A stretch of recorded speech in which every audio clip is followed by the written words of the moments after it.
Boa noite, companheiros e companheiras de todo o Brasil. Satisfação tê-los conosco essa noite. Começamos agora a CONARC e Conferência Presidencial Ritmos do Brasil. Isso mesmo, a tão aguardada conferência virtual de Rotaract está no ar. E, para começarmos, não se esqueçam de uma coisinha. Teremos hashtag oficial sim. Então, compartilhem nas redes sociais, nos grupos, no YouTube, no WhatsApp, hashtag Rotaract Brasil. Vamos colocá-los no TTs do Twitter. E claro, gente, a gente também quer saber de quais distritos vocês estão falando. Fala pra gente qual região vocês estão, qual país, qual lugar, qual continente até, porque essa conferência é mundial. E para me ajudar nessa missão de apresentar esse evento maravilhoso, convido ele, nosso querido presidente da Rotaract Brasil, Lucas de Assis. Obrigado, companheiro André. Boa noite, companheiros e companheiras de todo o Brasil e do mundo. Eu sou o Lucas de Assis, associado ao Rotaract Clube de Ouro Preto, Minas Gerais, distrito 4521 de Rotary Internacional, e tenho a honra de hoje apresentar, ao lado do meu querido companheiro André Vaz, do Rotaract Clube de Mariana, a CONARC, Ritmos do Brasil, e Conferência Presidencial do nosso querido presidente de Rotary Internacional, Holger Knack. E, para que nós possamos, então, na verdade, um pouquinho antes de iniciar as nossas formalidades de abertura do evento, eu quero só registrar que este evento, como muito bem dito pelo André, é um evento internacional. Temos companheiros de todo o mundo aqui. E é exatamente por isso que nós teremos uma interpretação, uma tradução simultânea também para o espanhol e o inglês. Além disso, temos também a nossa intérprete de Libras, que está nos acompanhando aqui para uma maior acessibilidade ao nosso evento. Exatamente por esse motivo, vamos falar um pouquinho mais pausado do que o normal para auxiliar os nossos intérpretes. E agora, eu peço para que todos, em posição de respeito, em suas casas, em seus lares, em seus aconchegos, escutem então o hino nacional brasileiro.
Bom, companheiros, companheiras, é um momento, claro, de muita alegria para que nós estejamos aqui hoje, de modo virtual, e acompanhando, portanto, essa CONARC, Conferência Presidencial, cada um em sua casa. Mas, se chegamos aqui, neste momento, e nessas condições agora, por mais que tenhamos todas as vantagens do modo virtual, de compartilhar o evento e mais pessoas possam assisti-lo, inclusive mundo afora, nós sabemos que o contexto geral é um pouco triste. nós vivemos uma série de dificuldades causadas pela pandemia do novo coronavírus. É por isso que é sempre importante nós lembrarmos, recordarmos daquelas pessoas que, infelizmente, nos deixaram ao longo deste período, sejam familiares, amigos, rotarianos, rotaractianos, interactianos. E, para tanto, eu vou pedir para que cada um também, em sinal de respeito, para que nós não esqueçamos essas pessoas, então nós façamos 1 minuto de silêncio.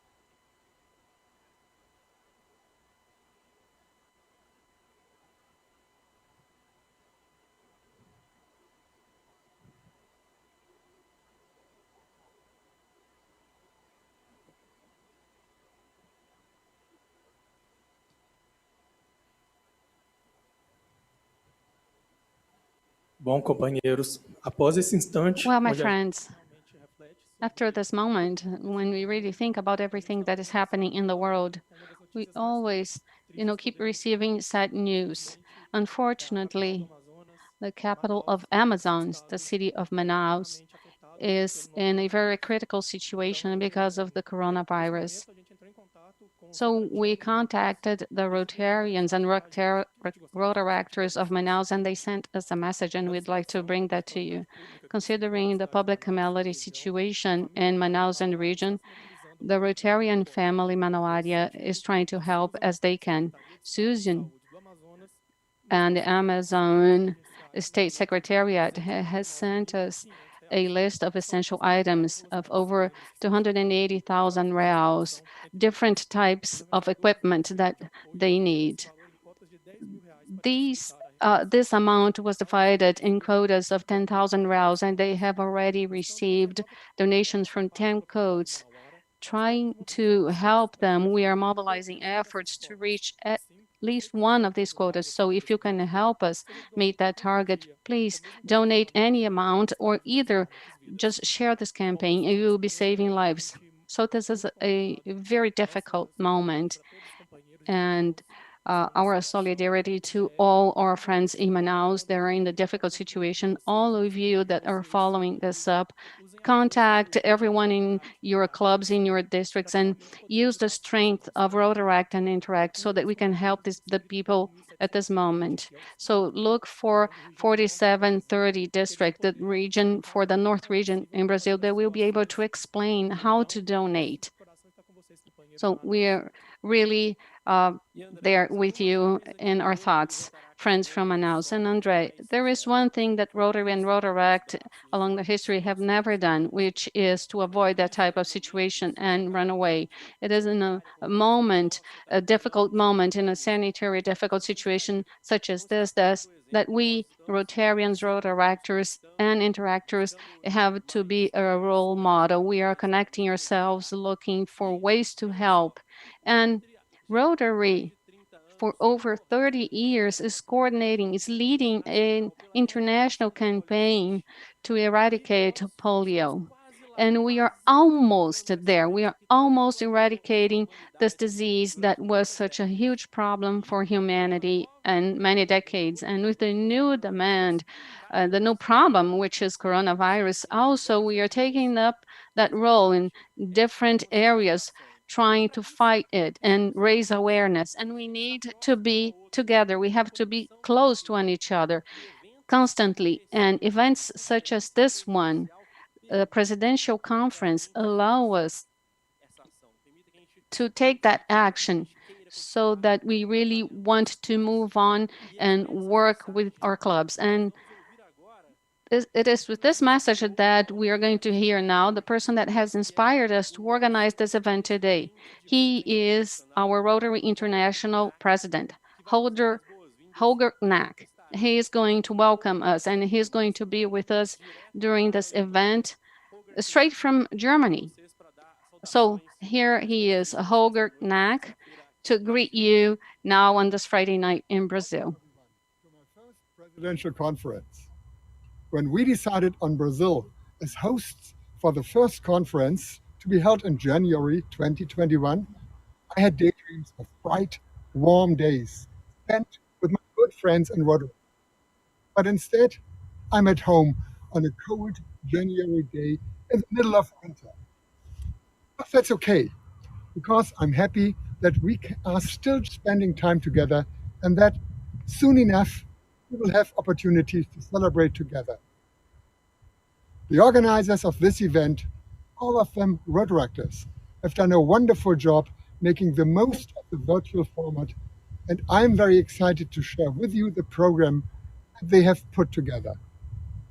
I also want to thank the Rotary International staff for helping us manage this vast effort from every corner of the world. While making, it seems like we are all together on one place. The goal of this event is simple: to highlight and elevate Rotaract. It is both a showcase of all that Rotaract has contributed to our organization and a blueprint for an even larger role within Rotary for all Rotaractors. I also want to share these conferences with my friends in Rotaract because it's fun.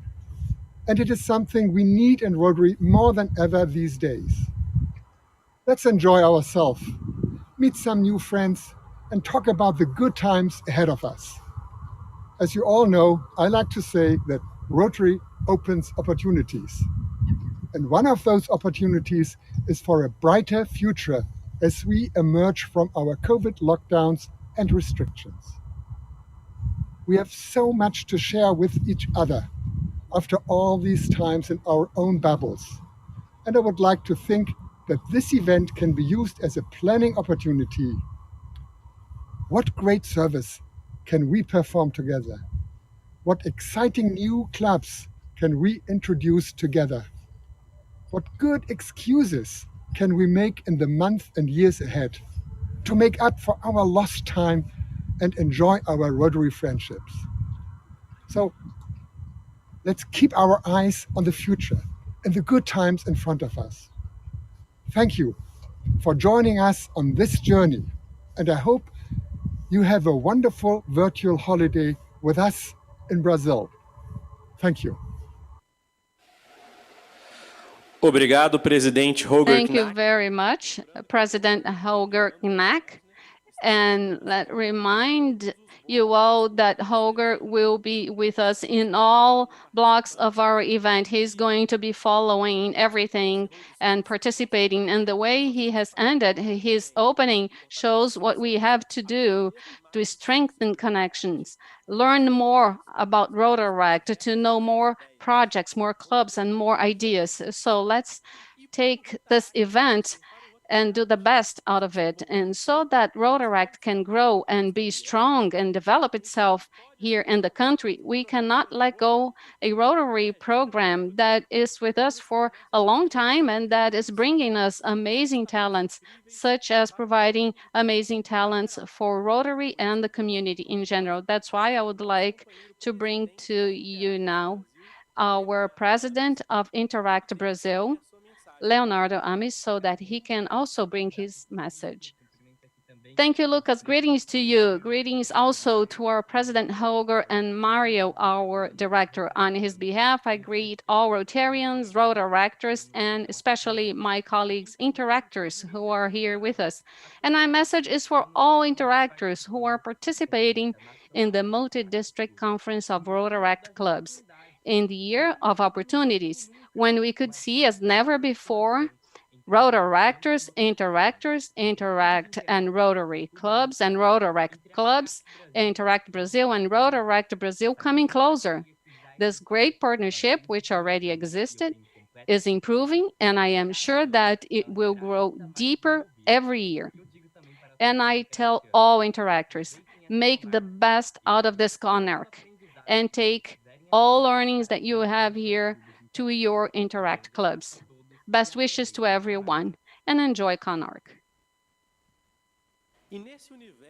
And in this universe of virtual meetings and long-distance meetings, we have the Brazilian Rotarian family that has already seen this person that is very inspiring, that participates on meetings and events. He is our International Rotary Director. He's going to be with us now, live, straight from Santo André. And he also has an opening message. Mário César Miranda de Carvalho. He is our Rotary International Director. Hello, Mario. Good evening, Mario. Good evening, Lucas. How are you? Yes, we are doing fine. Mario, what are the expectations for this event then? I realized that we have over 3,000 people participating. That's wonderful to have this virtual connection. We are able to reach people that otherwise in person we would not have with us.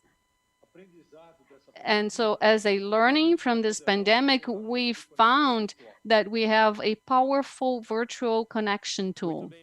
Very well, Mario. And what do you expect from Rotaractors in terms of trainings and the results that we can bring to you over the weekend? When in 2019 we voted Rotaract, and for me that was already a late process because Rotaract should already been invited to work with Rotary a long time ago, but still, better late than never. So in 2019, we started a trajectory of bringing Rotaract closer.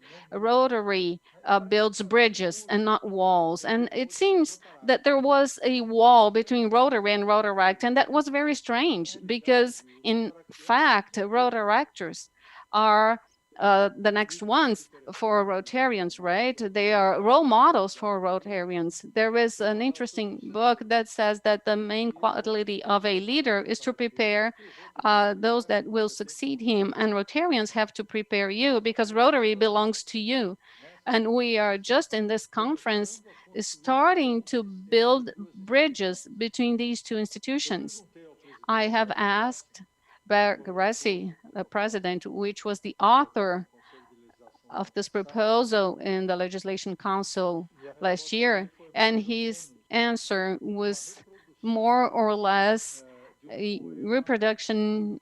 He repeated more or less a poem of a Spanish poet called Batista, and he says, "The path we'll take as we go by it." There is not a predefined format in Rotary and not Rotaract either. We are going to define the way we work together while we sit down together, we talk, we motivate each other, and we work together. This presidential conference, the first of three, which is going to start in Brazil, it's going to Nigeria and the US. This is the first real step in terms of bringing together Rotaractors and Rotarians in the same event so that we start to design a common language. You and I have been talking every day, almost, right? We are the first ones, the pioneers in building this bridge. And I'm sure a lot of engineers will help us.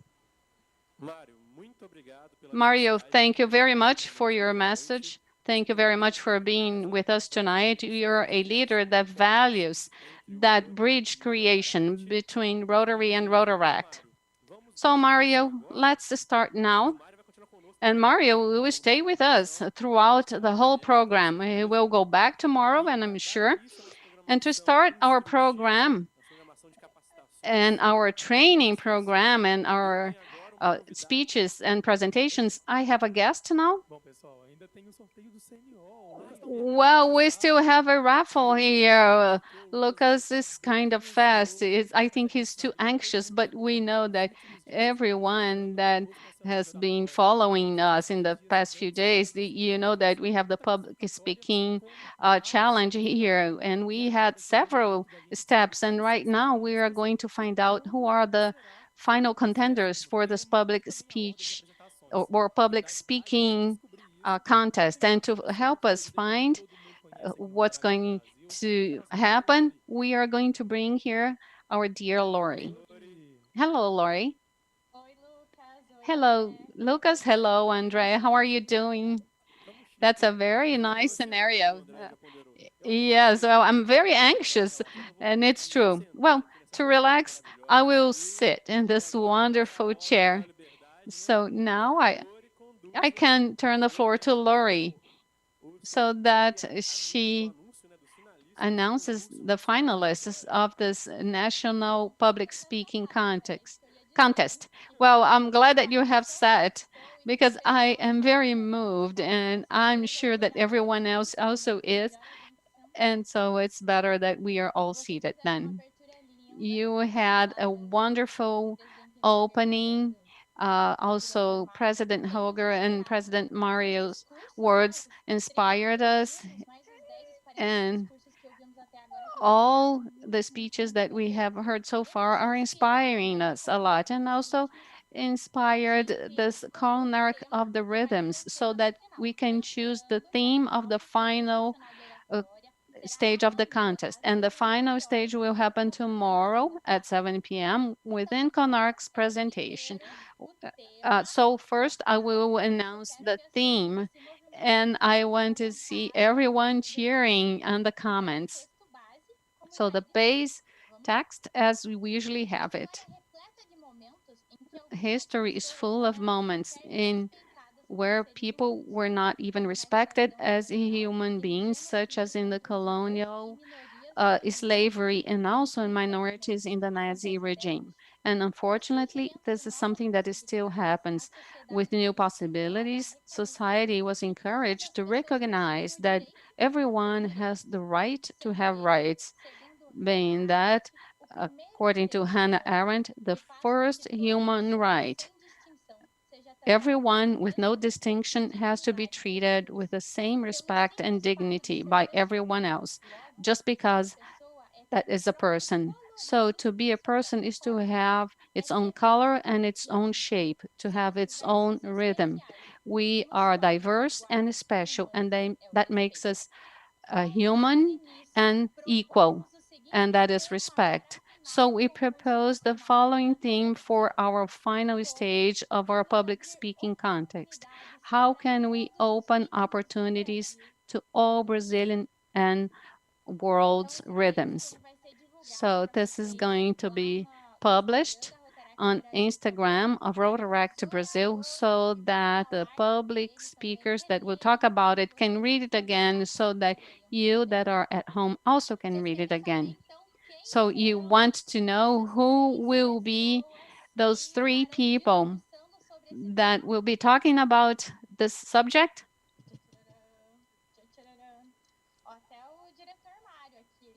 Even Director Mario, he's here backstage and he wants to know as well. So let's announce first the districts and then the names. So we will have on our final session of the national contest of this year, district 4440, represented by Victoria Emanuele Araújo de Macedo. So we will have 4440 in that final. Now, we will also have District 4, 4560 with Gabriel Decini Paiva representing it. And our third public speaker going to the final step of this contest comes from District 4, 7, 51, 47, 51, Tamires Andrade Correia. These will be the 3 representatives of the respective districts that will be at our final stage of the contest. But congratulations on behalf of the team to all public speakers that have participated in all different stages of this contest. Our jury had a hard time, and the sum of all the scores really, made us very anxious, and that shows everyone's potential. So we will now raffle the orders of the presentation. So that's going to be a very traditional way of deciding it. Here is 4440 for Victoria, 4560 for Gabriel, and 4751 for Tamires.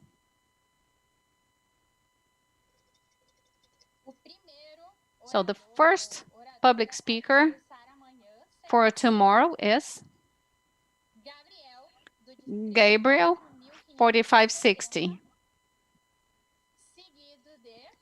followed by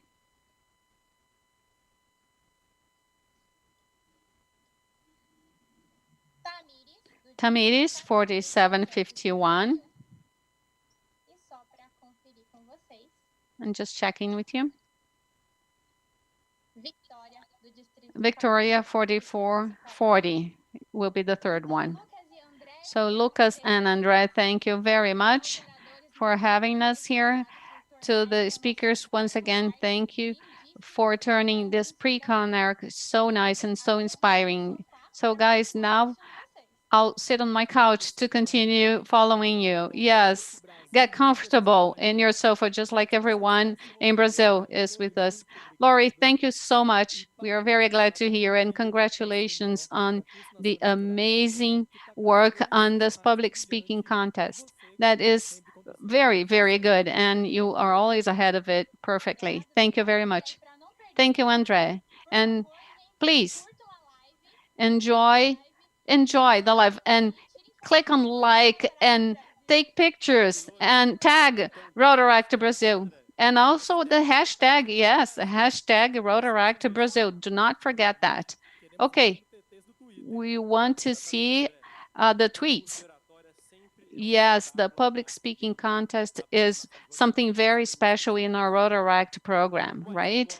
But now, yes, now going back to the moment that I had started a few minutes ago, now we will have our first presentation in the night. We are going to invite a person that is very special. She's going to talk about something that really applies to what we are living now. She's going to talk about the body and the mind during the pandemic, and she is the Professor Isabel Haddad. She has a graduation in psychology in Minas Gerais. She is a specialist in psychoanalysis theory. She's a master in psychoanalysis by the Federal University of Minas Gerais, and she works as a professor for PUC Minas Gerais, and she's also a psychoanalyst. She is the author of the book Mulher e seus extravios, and she has given courses on psychoanalysis, femininity, and culture. Isabel, it's a great pleasure to have you here with us. Welcome to our event, CONARC Rhythms of Brazil and the Presidential Conference. Hi, Lucas. Thank you for contacting me, both you and Andre. I'd like to thank the President, Holger Nack, and Mario, who just talked to us, and to all those of you who have joined us here today. I'm going to try and speak slowly, which I usually don't, but I'm going to do my best. This is a difficult position because psychoanalysis isn't always an easy subject to convey to people who don't work with it. My PhD is from the Federal University of Minas Gerais. I also took some courses in fashion, psychology, cinema, and I tried to convey psychoanalysis to lay people who are not familiar with Freud, the main author of psychoanalysis. So I'm going to talk about his reflections. I'm going to talk about the times we've been going through. If Freud were here now, he may have written about this grieving process we're all going through because of the pandemic. And so I've decided to say that one of Freud's main texts about culture and civilization is known the ill feeling of civilization. There are other texts as well that talk about the future of an illusion and transitory times. So these are the three main texts with reflections on wartime, which is another text. And those are the main ones. If you'd like to read about Freud, especially considering the times we're going through now, these texts were written after the First World War, but they are extremely current. So what does Freud say? Freud says that the three main sources of psychological illness are the devastating and unbeatable power of nature, the threat of deterioration and decadence that comes from our own bodies, so disease, aging, death, and the suffering that comes from human relations. And when we read that text, we realize that right now we are all going through these three adverse conditions together. Let me just fix my screen. So this text by Freud is extremely important because it shows us that the virus has put us on the front line because we're having to spend a lot of time with our families in our own home, despite being distanced from everybody else. And the threat at the same time to be contaminated, the threat of death. Many people have had relatives who have passed away, others who have fallen severely ill. The virus is very close to us, and that threat, Freud says, is the threat of the forces of nature. And this virus is a threat from nature. It's a biological threat. It's a threat to our body. So from a psychoanalysis perspective, how can we think about this psychic illness, that comes from being far away from other people? While we have a hyper connection in virtual terms online.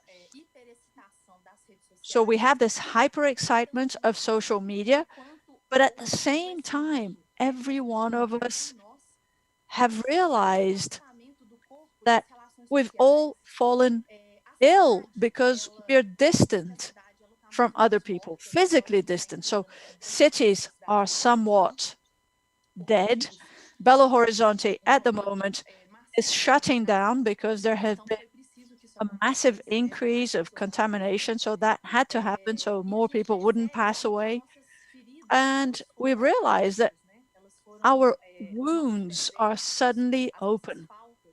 Our deserts, our absences, everything that was already out there is under a microscope with the virus. So what's happened to us, psychologically speaking, was that things that were already happening that could be treated through drugs or therapies have been exacerbated. The psychological fabric has been stretched. So everything that Freud wrote poses a very important question to us, which is how can we survive war times? I think the number of people who have died around the world and in Brazil are enough for us to understand that this is a war. It's a symbolic war. In what sense? In the sense that there are destructive forces, that we need a lot of life power to go against those forces. And what are those destructive forces? The idea that we can get contaminated, that we can fall severely ill at any time because we don't know what the incidence of that virus is on everybody. We know that there is a risk group and there are other people who are minimally affected by the contamination, but at the same time, what can we do psychologically speaking? You know, sometimes we're isolated, we are in exile. What can we do so that we don't fall psychologically ill? Freud used to say, you need to love in order not to fall ill. So we need lots of strategies, both psychological strategies and strategies at home, in our communities, in our cities, just like you're doing, you know, this online event. This is a force of life that connects people, that allows us to talk to people around the world, in our cities, people who are trying to talk about this moment of grieving that we're going through. I do believe that this is a moment of grief because everything we knew as culture, as a way of life, as interpersonal relationships have changed abruptly to all of us, even if we haven't had any losses in our families. That has become vividly clear, especially at our offices, psychoanalysis offices. People have never wanted to talk so much about their lives. I think being exiled at home is a metaphor for the exile of our body. So we can think that our bodies are in constant tension because we are constantly under threat of being contaminated. So it is a home body. And we live that around the world. Because if we think only about our street, our community, our city, you know, right now we're connected to the whole world. So the virus, in one way or another, connects everywhere around the world. So we need a collective task force. Some of our decisions need to be made closely so that we can overcome this very difficult time. I do believe in the idea of collectivity, that we need to work together so that we can discuss these problems. And I also believe that I believe in what I do, psychoanalysis.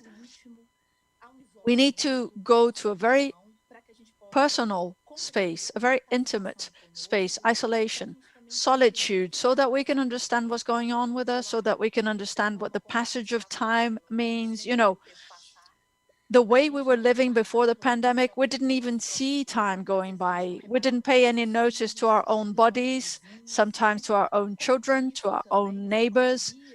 So how has this pandemic, you know, in another way, hasn't just been tragic and destructive, it's also brought us the opportunity to look at others, to care. And I think this is a very important moment, and we'll look back on it when we're able to talk about it. You know, when the pandemic is over, we'll be able to talk about it. And I hope that we can go through it and to learn as much as possible from it so that we can tackle the next ones, because I do believe others will come, probably. And Freud wrote something else that I think is interesting to mention. The pandemic would be the fourth narcissistic wound of humankind. Freud says that the first narcissistic wound of civilization was Copernicus, who established, because he said to humankind that Earth wasn't at the center of the universe, but the sun was at the center of the universe. So the universe doesn't revolve around us, but the other way around. Then Darwin, with the theory of species, who hit us with another blow by saying that we are the product of the evolution of the species, just like other animals. And then the third blow was by Freud, who said that even if we are aware, even if we try to absorb our acts through our behaviors, there is something in us that betrays us, our subconscious. And Freud described that in the theory of psychoanalysis. It is the basis of psychoanalysis. If he could be here, he would definitely say that the fourth narcissistic, the fourth universal blow to culture and humankind has been the coronavirus, because it puts us in a vulnerable position, in a fragile position, where we no longer have an enemy to fight against, because now we're all in the same boat. Poor countries, rich countries. We can't close down borders without this foreign virus crossing borders. So this vulnerable position has turned us all into foreigners. So in one way or another, we're all connected.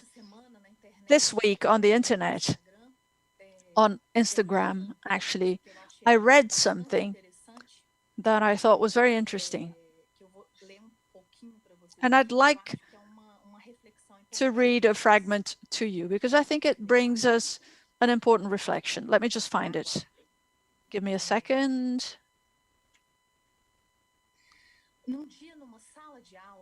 One day in a classroom, a student asked an auspicious question to the anthropologist Margaret Mitt. He asked her what she considered to be the first sign of civilization in a culture. Perhaps the student had thought she was going to say stones, hooks, artifacts, tools used by primitive men in order to take over nature. And the anthropologist told him the first sign of civilization, or what she thought of civilized men, was the meeting of a body with a broken femur that had already scarred, that had already healed. When an accident happens, even a man, even in the femur, huge bone over which runs a major artery, we know that a human being cannot survive for very long with a broken femur. They have to be operated on, let alone an animal. So what was this anthropologist trying to say? She was trying to say that the first sign of civilization was someone who could survive with a broken femur, because someone who can survive with a broken femur means that someone took care of that person. Someone spent time taking care of that person who fell, waited until that person could walk again. So that answer in a classroom set the tone of what we need to do for one another now. A healed femur is this pandemic. This pandemic is a wound on the skin of our civilization, and it will heal. It will help us to reflect and to come to the conclusion that we now need to take care of one another so that our femurs can heal. We could think, well, let's wear a mask so that we don't get infected. No, you're wearing a mask so that you don't infect others. That's so important. All these movements of taking care of ourselves, taking care of others are key so that we do not infect others. Every day in our clinics, we listen to patients and we realize that guilt, which is another element of psychoanalysis, there are so many aggressive desires. You know, everybody wants to get together, everybody wants to be close to other people, to spend time with others, but at the same time, on the other hand, this self-preservation, which goes against these aggressive behaviors, as Freud said, you know, taking care of your body by washing your hands. We need to reinforce all those behaviors because they mean you want to stay alive. Because that's how you stay alive and that's how you keep others around you alive. It's very hard for us to understand that we used to see people in the East wearing masks, magazines, social media, people from the East wearing masks. And we didn't understand that because we didn't know what a pandemic was all about.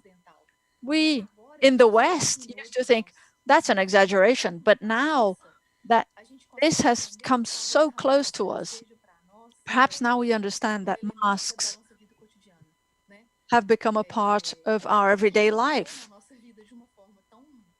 That's now become an integral part of our everyday life.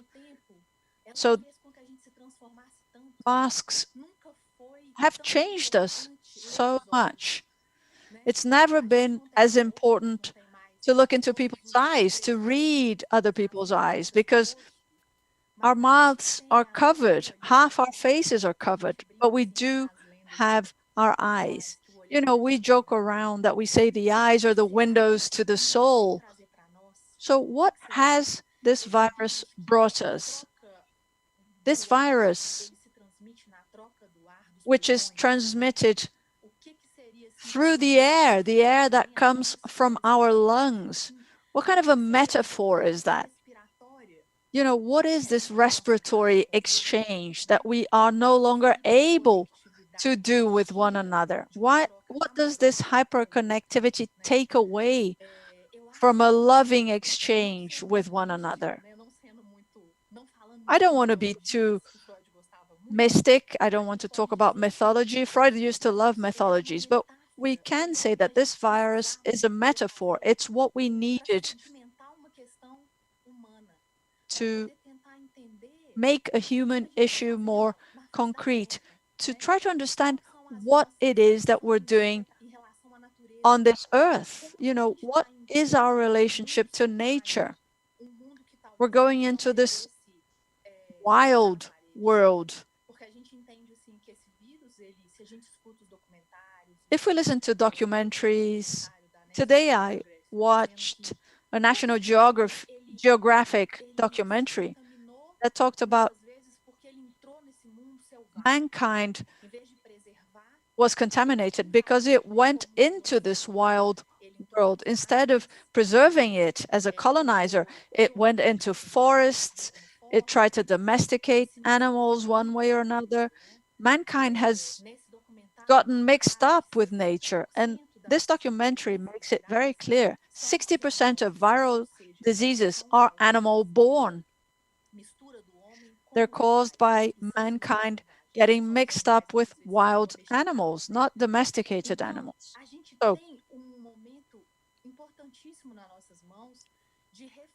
this is a very important moment for us, a time to reflect about what humans are doing on Earth. If on the one hand, science has evolved to the point of giving us all the tools we need to control nature biologically, physically, chemically, this pandemic has pulled the rug from under us because even scientists all over the world in this race to find a vaccine which has been discovered, we're still going through a time of uncertainty. We're still going through a time of universal frailty. We're realizing how that has made us reflect in our own homes, but there's no going back now. There is no going back. We cannot go back to what life was like pre-pandemic. So I really think we're going to have to think a lot about the most primitive form of human bodies on Earth, the way we eat, the way we produce waste, the way we recycle our waste. All of these reflections, people all over the world are being forced to think about all these things.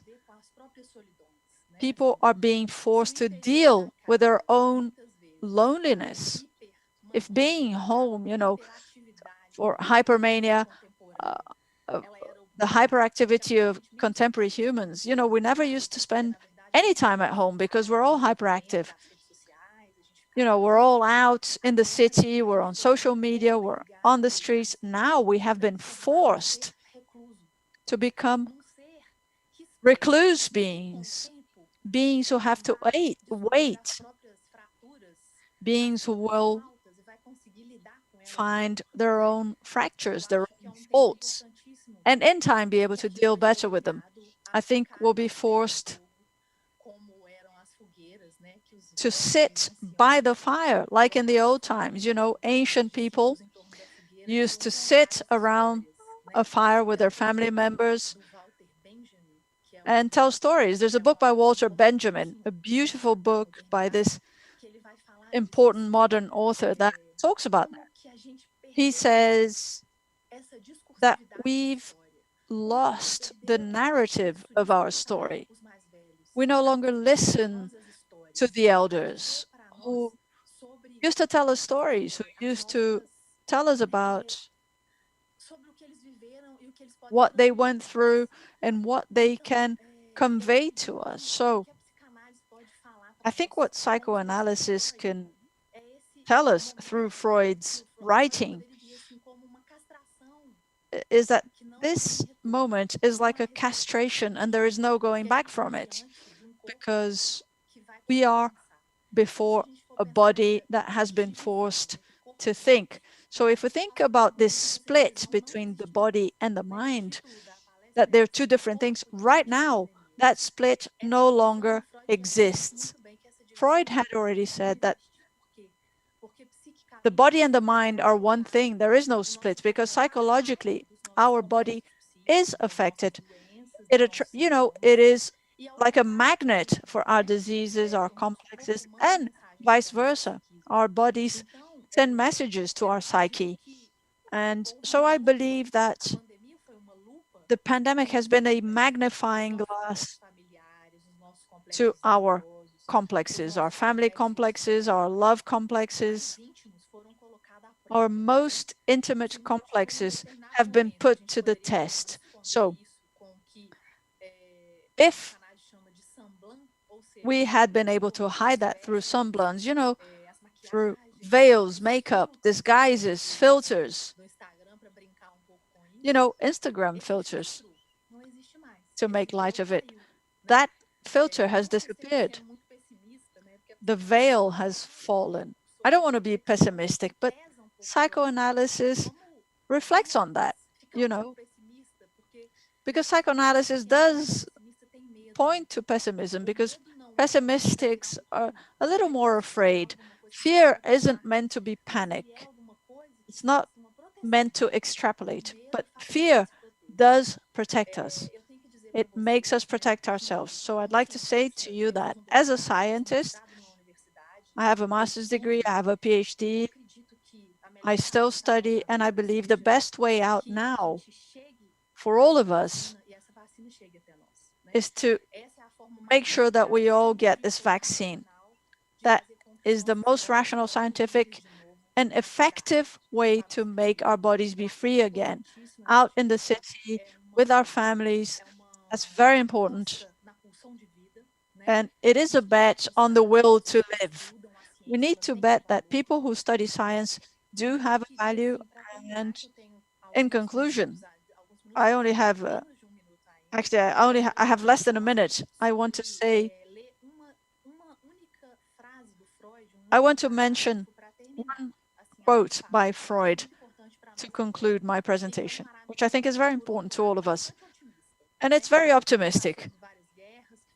Somebody who went through many wars, like Freud, said, so I'll read this quote. Grief, as we know, as painful as it might be, comes to a spontaneous end. One has renounced everything that has been lost. One consumes oneself. Our libido will then be once again free to replace all the lost objects by new ones, which are equally more precious. So it is to be expected. That's also true for all the losses that are being caused by this war.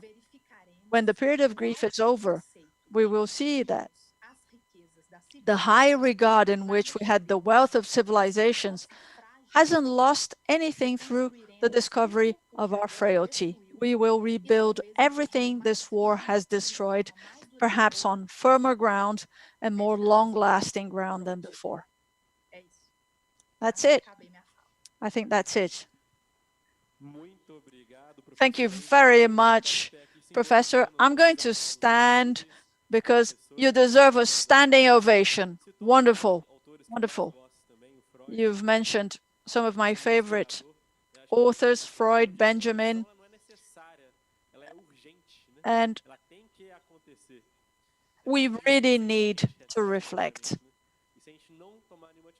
If we don't do anything, we will be missing out on an opportunity to learn how to deal with the situation. So thank you, Professor Isa.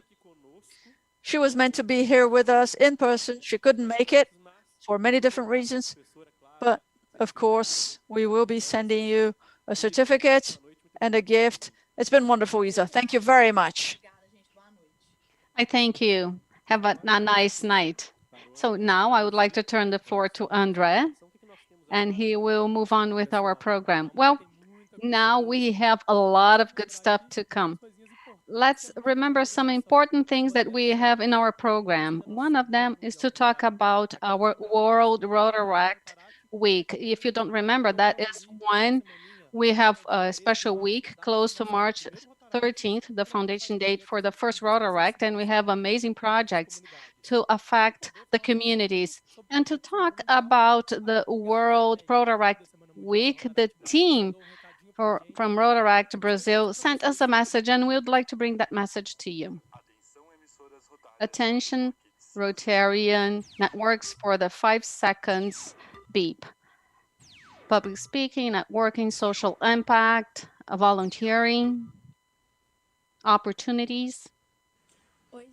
Hello, everyone. We from the World Rotaract Week have a few messages to give you. We promise it's going to be quick, and CONARC's program will resume soon. First, we would like to say that the manual for the World Week is already available in all social networks of Rotaract Brazil. This is a self-explanatory PDF file that's going to explain what's going to happen. In addition to that, we will have a live in the YouTube channel for Rotaract Brazil with our team for the World Rotaract Week, explaining every day what's going to happen. And so that you can follow up the World Rotaract program, we will explain what's going to happen day by day. On the first day, we will have an opening live, which will talk about youth and opportunities in volunteering. Well, I can hear that we have a correspondent in Paraná. Please tell us what's going to happen in the next few days. I will tell you what's going to happen in the second and third days of our World Rotaract Week. In the second day, we will talk about the environment, so we will have a live with a specific organization that works with the environment, and also a Rotarian member to talk about that area. And also, we are going to teach you how to manufacture toys using recycled material in a way that you can already collect by using a list that we'll have available for you. On the third day, we will have the opportunities filters. Rotaract Brazil will launch and bring to you Instagram filters with several activities, and each Rotaract district, you're going to use that filter, and the district that you choose, you will find in that district a list that will be available by Rotaract Brazil, and you are going to contact someone from that district. And we are going to have listed all clubs in Brazil. Hello, everyone.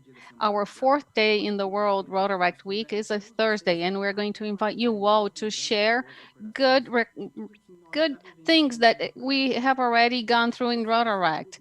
So it's the opportunity for you and your club to share nice stories, great experiences and projects, events, friendships, and invite founders, former Rotaractors, so that they can share the opportunities that Rotaract has given all these people and also the communities. Now on Friday, our 5th day of the World Week, we're going to invite Rotaract clubs to open opportunities with Interact clubs. That's a moment that we have to come closer to our interactors in Brazil.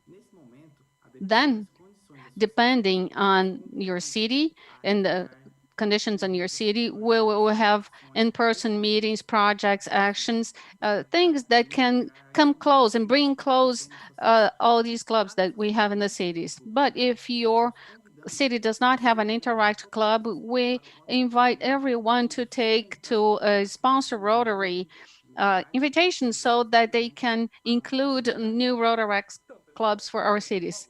Well, as he said, our sixth day, we will be looking at our communities and see if we can hold in-person activities. If we can do those, we have 3 suggestions that can be adapted to the virtual possibilities. The first one is women open opportunities. We would like to find women in the community with amazing stories to tell. The second one is rebuilding opportunities. Young people and adults that had broken opportunities, and we would like to rebuild their stories. And the third one is our menu of opportunities. We are going to collect diapers or money, something that your community needs, but we are going to analyze the community if it's already safe or not, and we might adjust the program to the online version. And our 7th and last day, we will have the talks. That's a very famous program, as you know. It will be the right time to tell the opportunities that Rotaract has given you in these years. And you were able to make friends, develop networking, know other cities and countries. So the World Rotaract Week is there, and we are available to give you more information. What a wonderful project, right, everyone?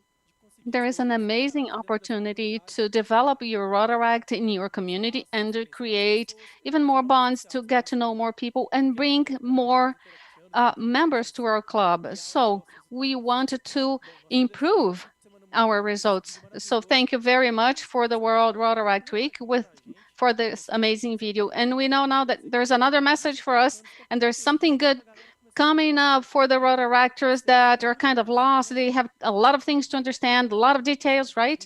So now from Tocantins, we have our colleague that is going to talk to us. Hello, Mateus. I have a few messages. But before my messages, I would like to say that I am very happy to be representing the North region. I live in Araguaína, in Tocantins, and for the ones that are from Rio Grande do Sul, Curitiba, the south of Brazil, that drink wine and the cool weather, today we had 117 degrees. So if you miss the warm weather, come over here, you will not be disappointed. But what does the training team has to tell you? First, I would like to remind you about our launchings. During all the management here, we have launched monthly podcasts. I know you have them on your Spotify, the Rotaract University on YouTube. We have the 5 tips on our Instagram. So if you have not seen it, check it out. You will like it. But today, we have something important to tell you. CONARC is here to turn even more brighter our Rotarian year.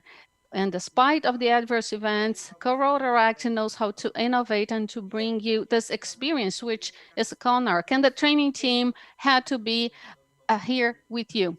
That's why we are launching our Guide 3.0, a third version, more dynamic, with information that are more practical to access. So for you that are starting now in Rotaract, to be able to find new information and to better understand our institution. And for you, long-term Rotaractor that has forgotten a term or something, you just go there, check our cheat sheet in our guide, and you will like it. So pay attention, print it, send it to your colleagues, to everyone in your club. So our guide has been launched.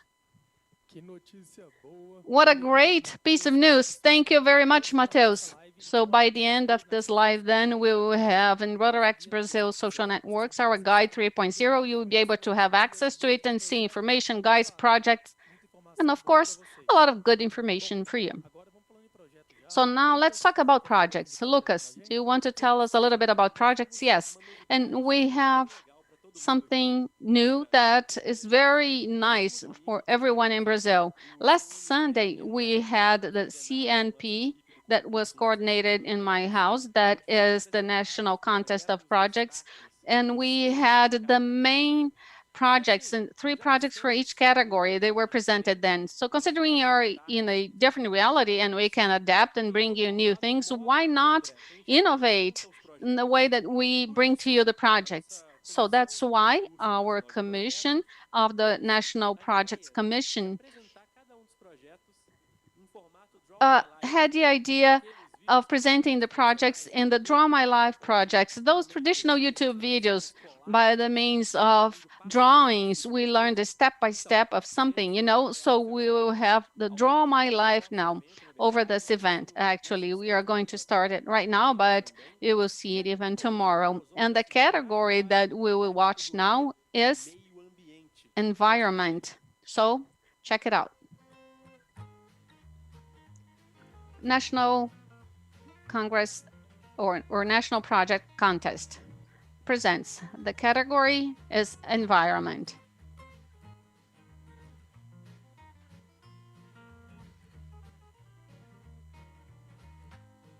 Planting for the future.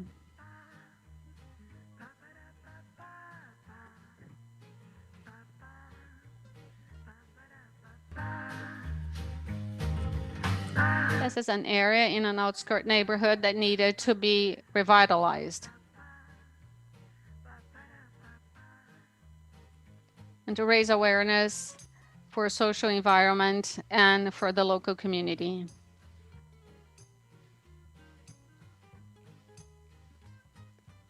Building of a new scenario.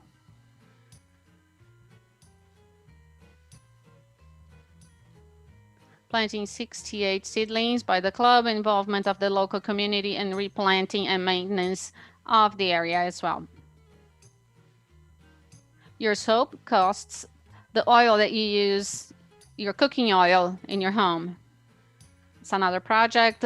The incorrect disposal of the cooking oil used. 1 liter of cooking oil contaminates 25,000 liters of water, and that's harmful to the environment. The collection of the used cooking oil, a community workshop to manufacture soap, the production and selling of soap, and the donation of 500 reals to the polio project. Environmental awareness, and also an advertisement of our polio program, as well as community income generation and oil recycled. That's a partnership with 5 clubs. Pelotas, cleaner Pelotas 2.0.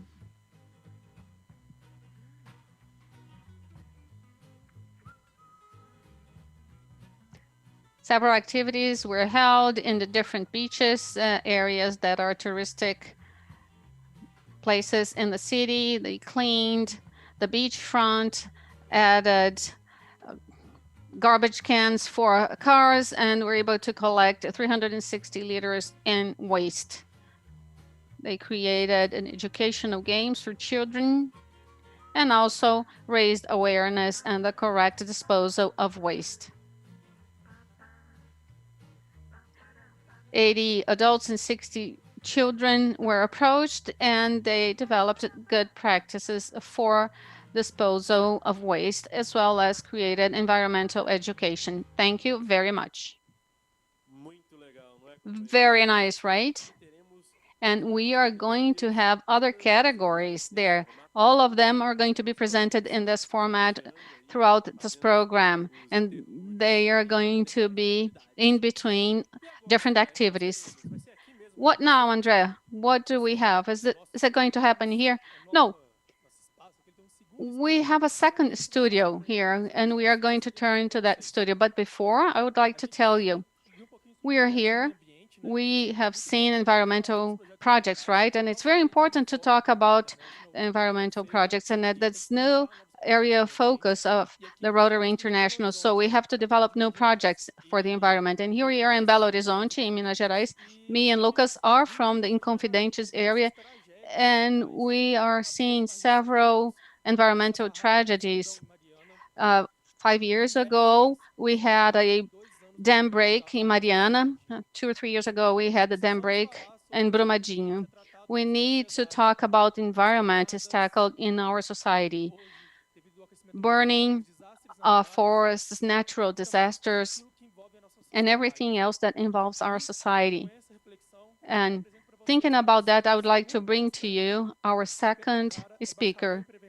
Pedro Ayjara has a bachelor's degree in catastrophe prevention by CBMMG and graduated in law by UFMG, and he has a degree on project management as well. And he is a master in human rights by UFMG. He is a spokesperson for the fire department in Minas Gerais, and he is responsible for the updating of Brumadinho dam break. So from our second studio, Pedro, the floor is yours. Hello, Rotaractors. Welcome. It's a great honor to be here with you, to be able to talk to you specifically about everything that our colleagues just mentioned, all the situations and how we can, in this pandemic, in this moment we are going through, to be able to remain calm during the chaos. And I will tell you a little bit about my personal and professional stories, that things that happened in Jaraúba, Brumadinho, Mariana, and several other tragedies that we cater to with our fire department. So I start by saying that no one will call the fire department to have a cup of coffee, right? When they call us, it's because something very serious happened or will happen.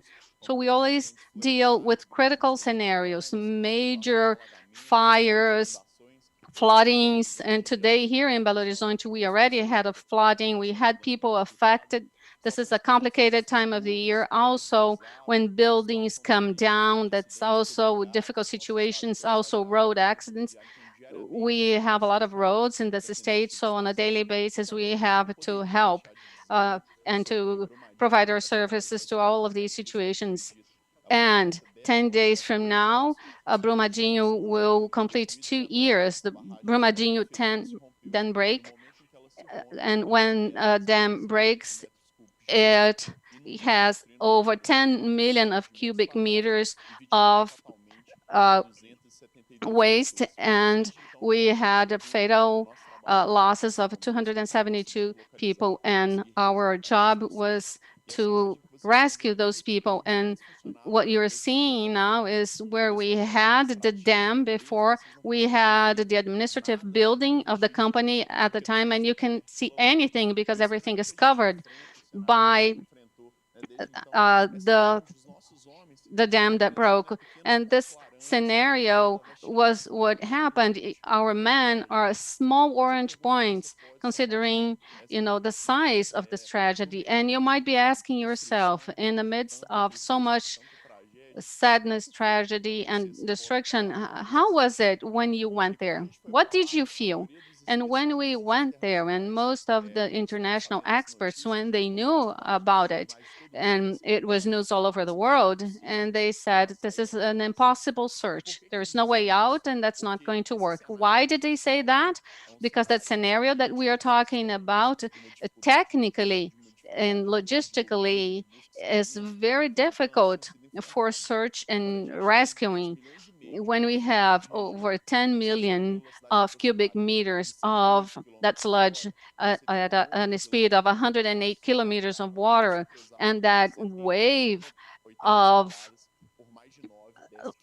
sludge would take things all over. So can you imagine the impact of that in the human being? So one of the main technical problems of our search there is that most of the victims, unfortunately, were segmented, and sometimes we would find a part of victim and another part of that same victim, 8 to 10 kilometers away. Well, speaking clearly, we would find the arm of a victim in one point, and 9 kilometers from that arm, we would find a leg, so that you can understand what was the impact of that wave of mud. So we went the area, and the international experts found it was impossible that we would be able to find over 50% of those victims. And today we still have an ongoing operation. Against all expectations, we already found over 96% of the victims.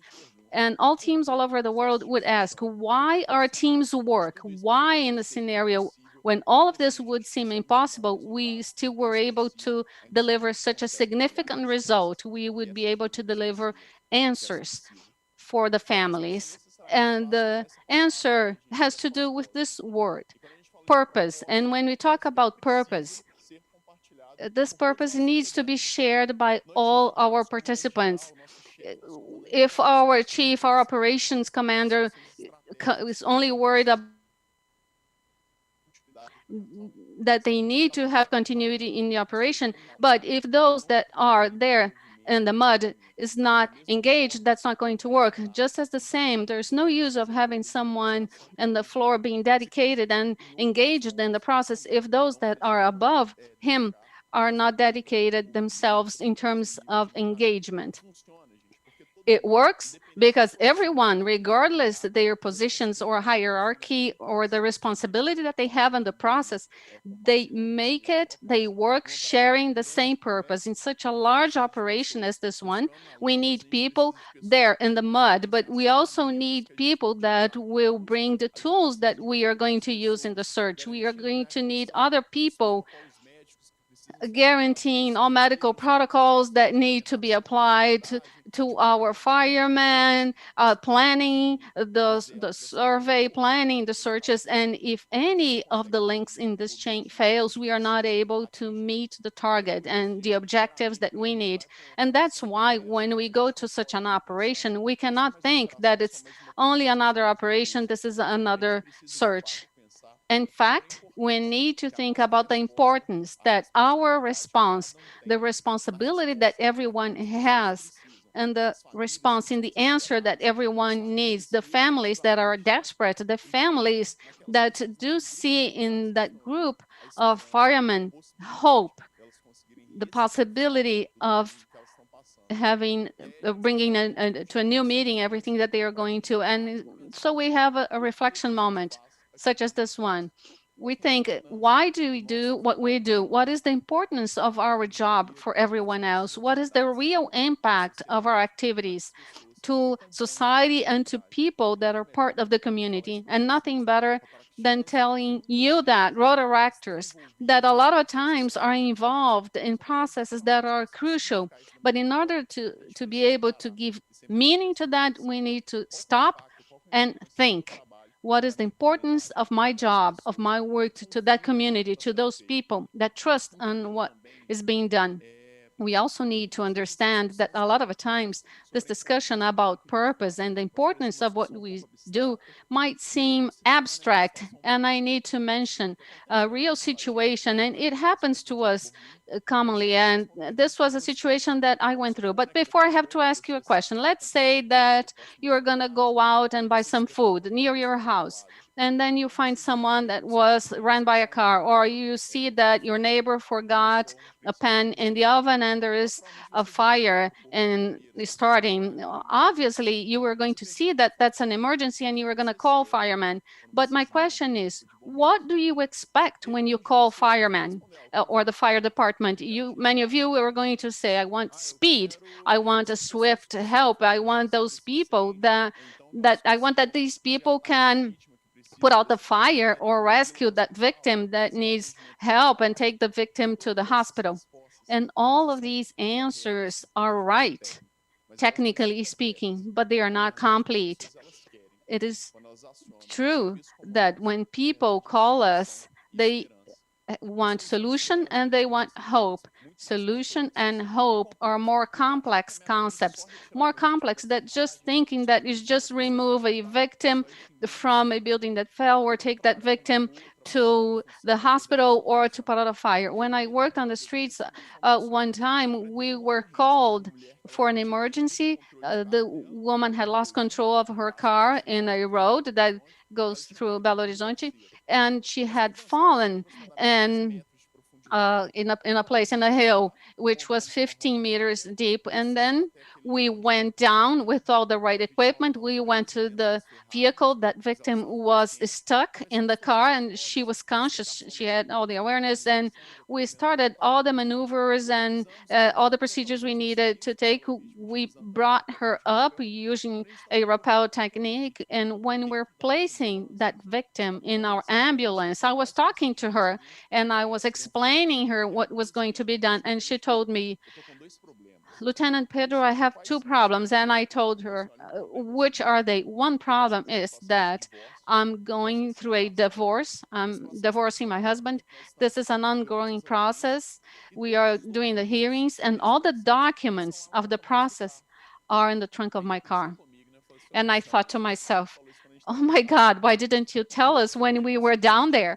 And my second problem is, I just left my house. This was very, very early in the morning. I went to buy cigarettes in a supermarket that works 24 hours. And since it was something very fast, 5 minutes, I live alone with my son. My son was sleeping. I left home quickly and I left my son sleeping.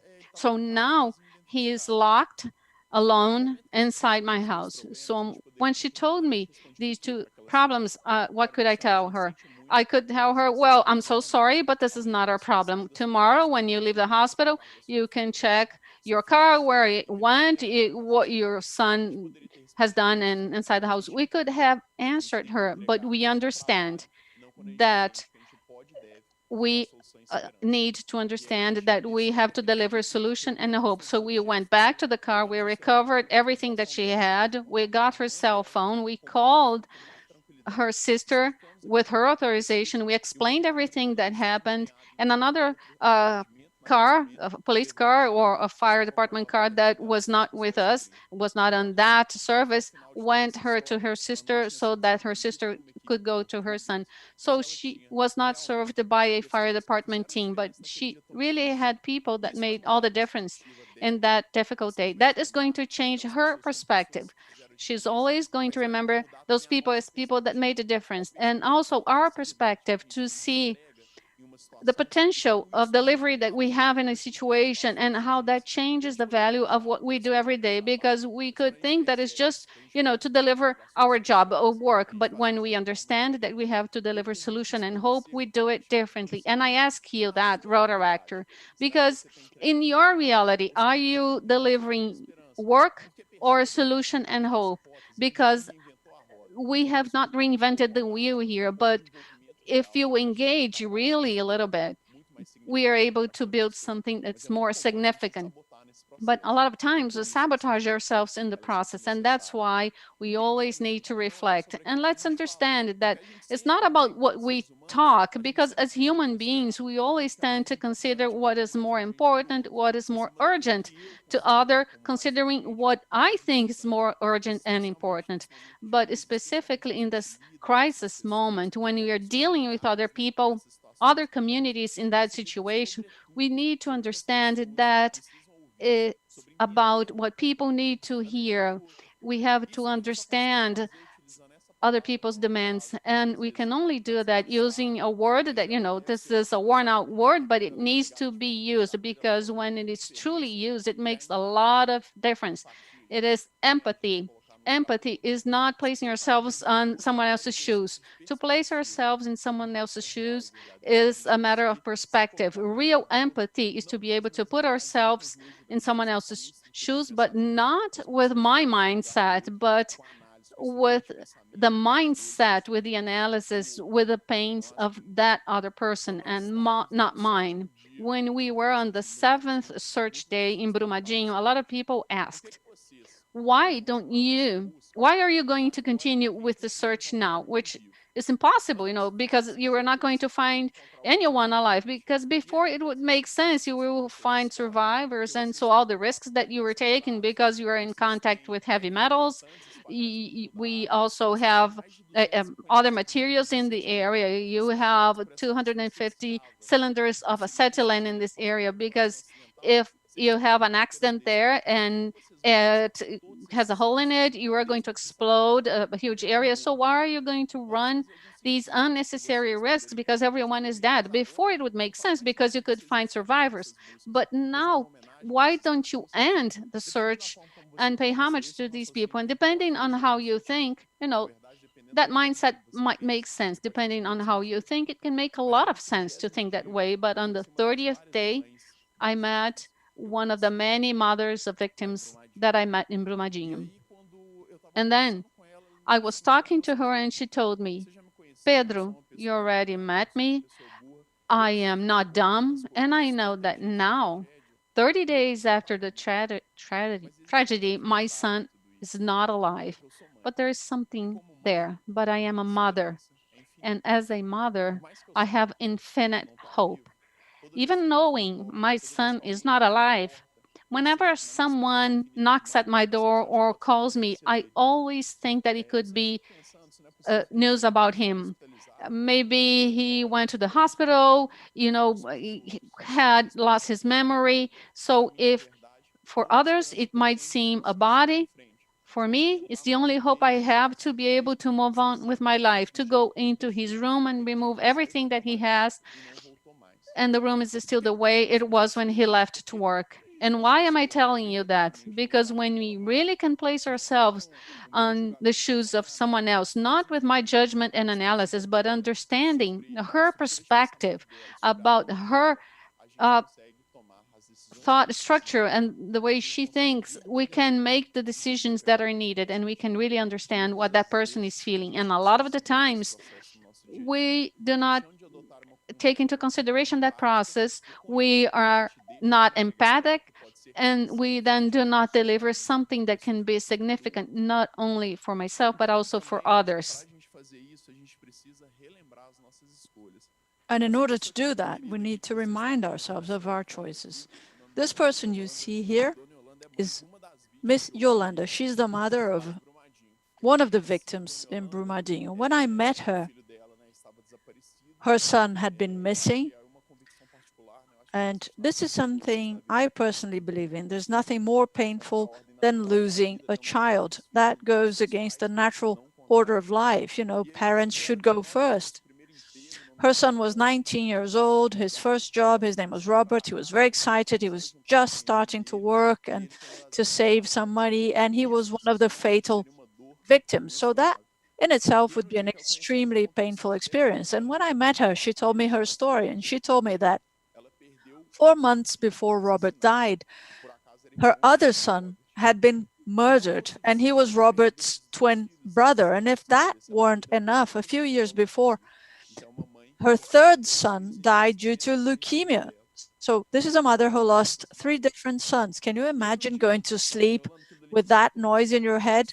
And when I met her, Ms. Yolanda, that had a huge spiritual, emotional impact on me. When she told me about her missing son, I said to her, and then afterwards I was thinking, was that professional? Was that not professional? But it was just spontaneous. I held her hand, I looked deep into her eyes, and I said, Ms. Yolanda, I promise you, we're going to find your son, not as a lieutenant, but as Pedro, because I believe in the value of what we're doing. I believe in the value of this team.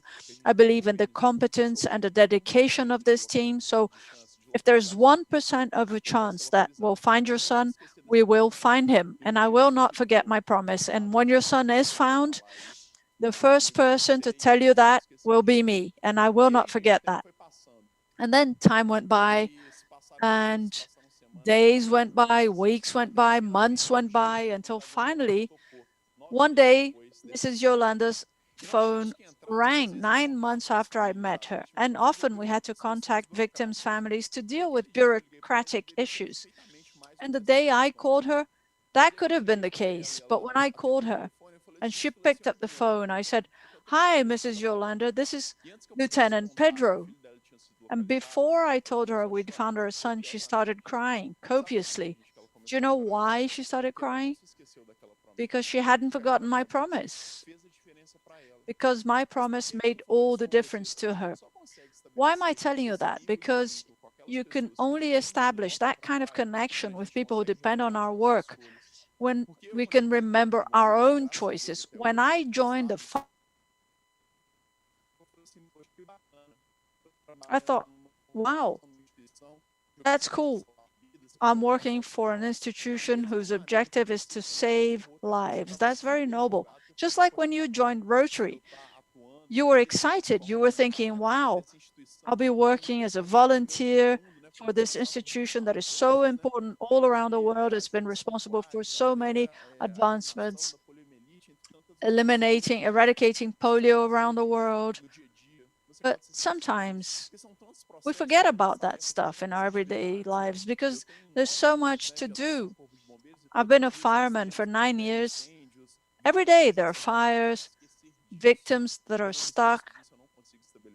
And sometimes I forget that. And when I do, I cannot create that connection that I need with these families. And in order to be able to do that, we need to understand that there's always something that can be done, no matter how difficult the situation, no matter how critical the scenario, there's always something that can be done. Because often people ask us, how can you remain emotionally resilient as firemen, knowing that you will often fail? Yes, in many situations, we know that after some time, depending on what happened, we're no longer looking for a living victim. We're looking for a body. So how can you keep motivated in light of that kind of situation? And of course, my own personal and professional motivation would be to bring back eu consegui fazer isso, eu sei que a maneira como eu faço isso pode não ser capaz de trazer aquela vida de volta, mas pode ser capaz e vai ser capaz de fazer toda a diferença para aquelas pessoas que ficam. E eu preciso entender que não importa o quão crítico seja o cenário, eu consigo fazer aquela diferença por meio de uma boa atuação, por meio de uma atuação envolvida. E quando a gente faz isso dessa forma, o feedback que a gente tem é esse feedback aqui. This is the kind of feedback you get.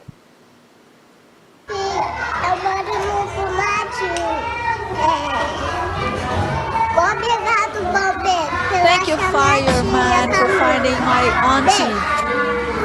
Esse vídeo ele tem duas características muito importantes. Uma dessas características é que esse vídeo não foi nem gravado, nem solicitado pela gente.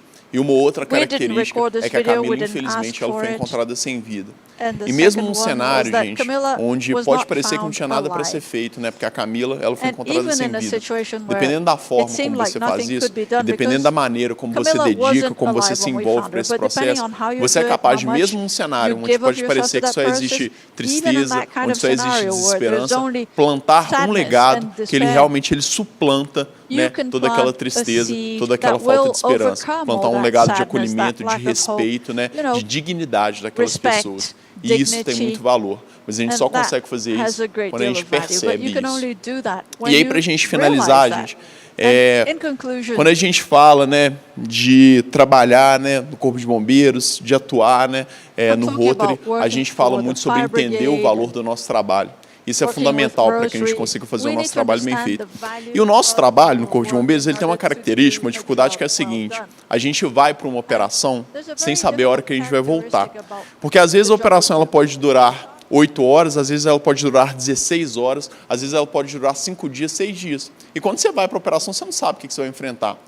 Quando eu fui para Brumadinho, eu embarquei no helicóptero na hora que o rompimento da barragem aconteceu, com a roupa do corpo, e a primeira vez que eu fui passar em casa para ficar algumas horas em casa, foi 21 dias depois que eu tinha embarcado naquele helicóptero.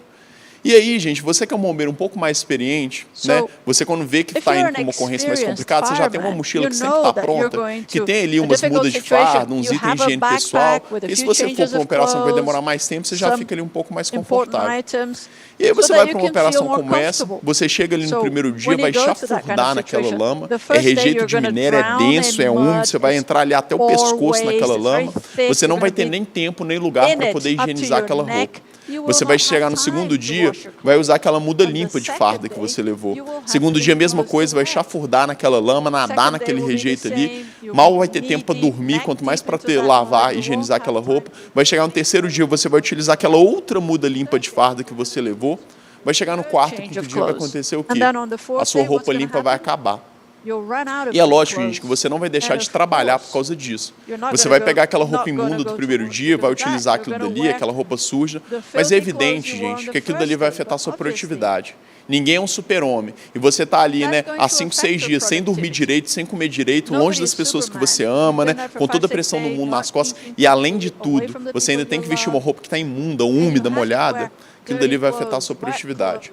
Alguns moradores de Brumadinho, eles percebendo a dificuldade desse trabalho, eles começaram a voluntariamente lavar as nossas roupas. E eles pegavam aquelas roupas imundas, higienizavam tudo aquilo dali. They would take our uniforms, wash them, bring them back, washed, ironed, smelling great. Because people wash clothes could give two meanings to what they're doing. First, wash clothes, it's not very noble. There's not a great deal of value to that. Or they could see it as directly saving lives, not indirectly, because on the 6th, the 7th day, when you're exhausted, extenuated, and you get a fresh change of clothes after sleeping for 3 or 4 hours, you feel motivated. And because of that fresh change of clothes, you might find 1 or 2 more victims that day that you wouldn't have otherwise found because of a fresh change of clothes. It's the same task.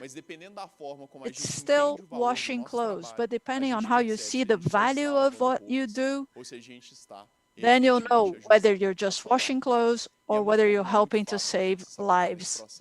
And it's very easy to sabotage yourself when you're doing that. And that's why we need to understand that saving a life is saving humankind.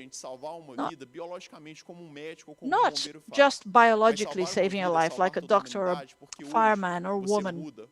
Saving humankind, because if you change a culture, the way you do something, that will help the person who works next to you do the same thing, and the team around you, your whole sector. That change will escalate, and because of a change that started with one person, you could have a huge impact. Just because you set your mind to it, because you realized what was happening and what you were doing. So I hope that you can remember that saving a life means saving humankind, and that you can make a difference through your work at Rotary, through your actions and initiatives. And remember, everything we're going through will only be good for us when it's good for everyone. This is my email address. If you have any questions, comments, it will be a pleasure to get them. It's an honor to be here with you. I'm very happy, and hopefully 2021 will be a year of great faith, great light, working for one another, saving lives, and saving humankind. Thank you very much for your time and your attention. I can hear people clapping at home. Pedro, thank you so much. This is your certificate. We're very grateful to you for joining us. We have lots and lots of comments on YouTube. People are touched. You do such beautiful work that you inspire us to do beautiful work. Right, fellows? And we also need to thank you for your constant fight, because you've shown us that this isn't a temporary type of work. It's a lifetime type of work. We also have a gift for you. Oh, thank you. Oh, wow, this is great. So we're here with Pedro. We're very grateful to him. If you have any questions, send them to us. We'll send it to him. Follow Pedro on Instagram, because he definitely has high-quality content available. And now we'll go back to Studio 1 with Lucas. Are you there? Yes, I'm here. Let me just take off my mask. I was wearing it during the break. Yes, we're here in Studio 1.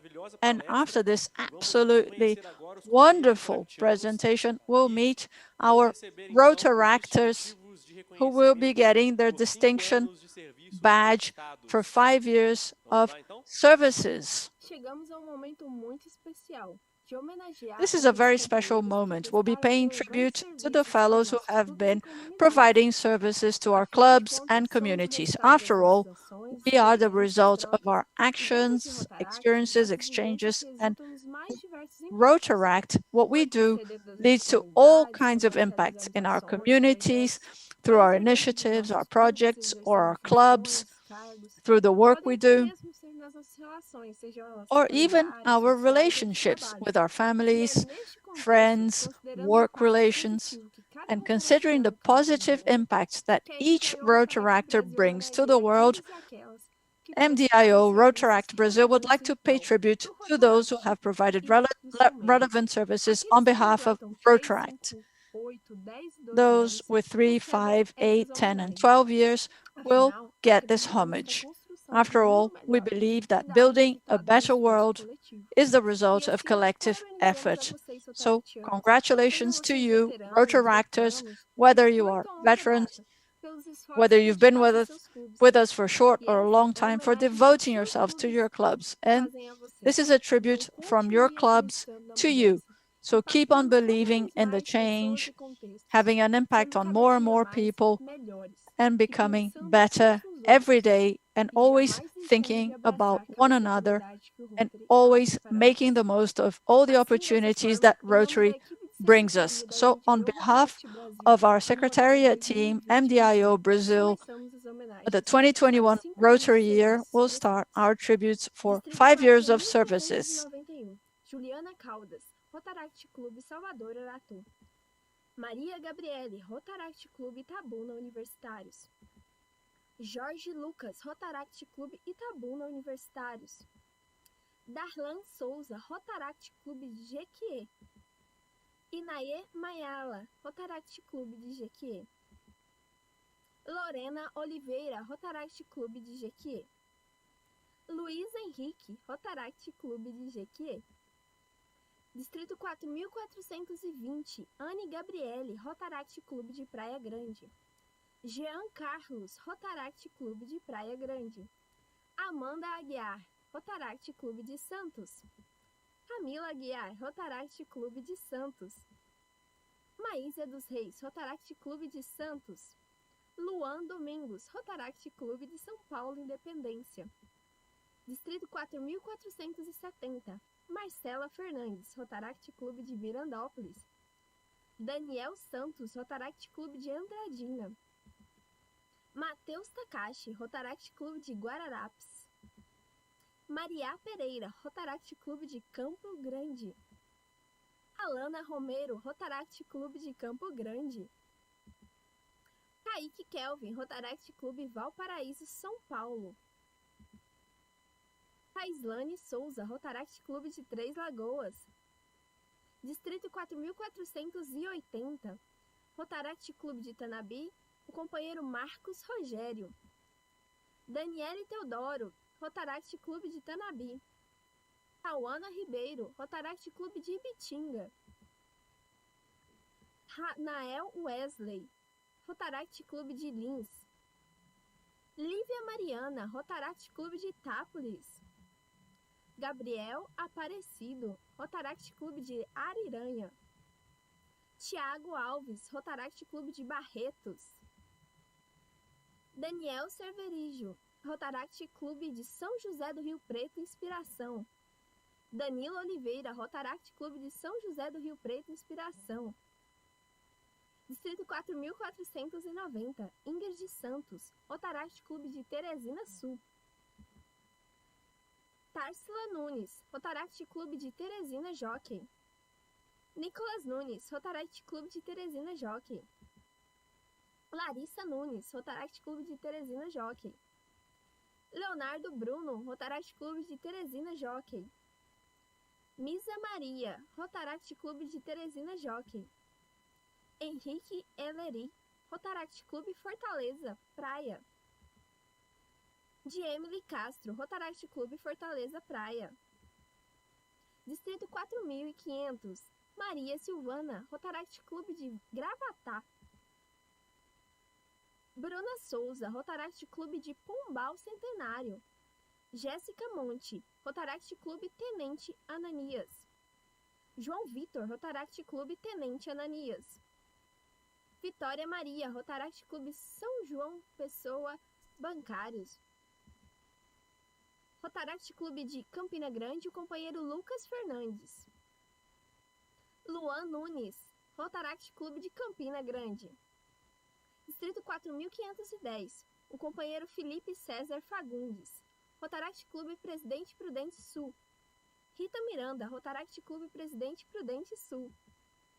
Marco Antônio de Oliveira, Rotaract Clube de Paicambu. Cláudio Murilo, Rotaract Clube de Paicambu. Tainá Montovani, Rotaract Clube de Adamantina. Túlio Emer, Rotaract Clube de Pederneiras. Carolina Mendes, Rotaract Clube de Paraguaçu Paulista. William Barbosa, Rotaract Clube de Assis Norte.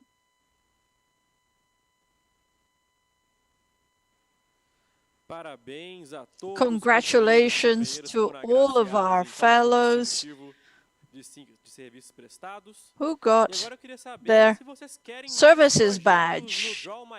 Would you like to see more Draw My Life projects? Yes, you would. Okay, fantastic. So now let's take a look at the international service projects.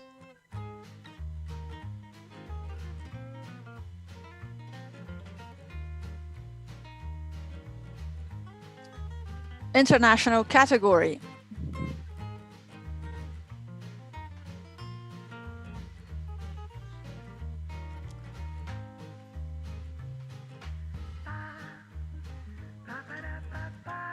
High levels of illiteracy. Mozambique. Only 4% of children have access to education. Illiteracy reaches almost half of the population. Basic education and literacy. Education, high quality education. Area of focus, Sustainable Development Goals by the UN. 3,556 items of schooling material, 400 basic kits with notebooks, erasers, pencil sharpeners, pencils, international partnerships with District 9210. Brazil, according to Rotaractors around the world.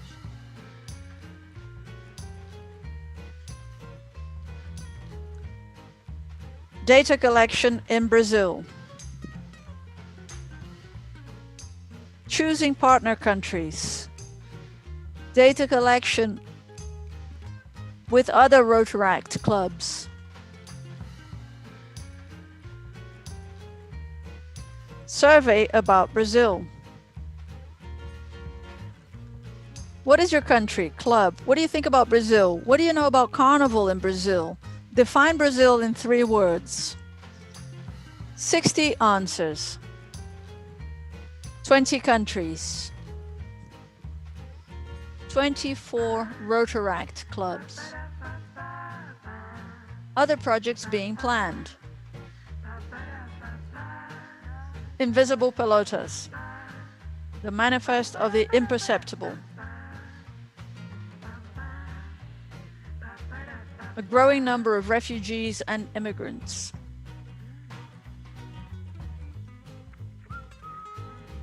Conflict resolution. Peace and conflict resolution, understanding, welcoming, respect.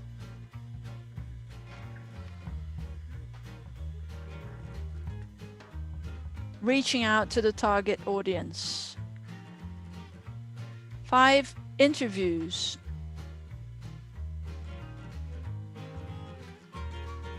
People from Cuba, Haiti, Colombia, and Venezuela.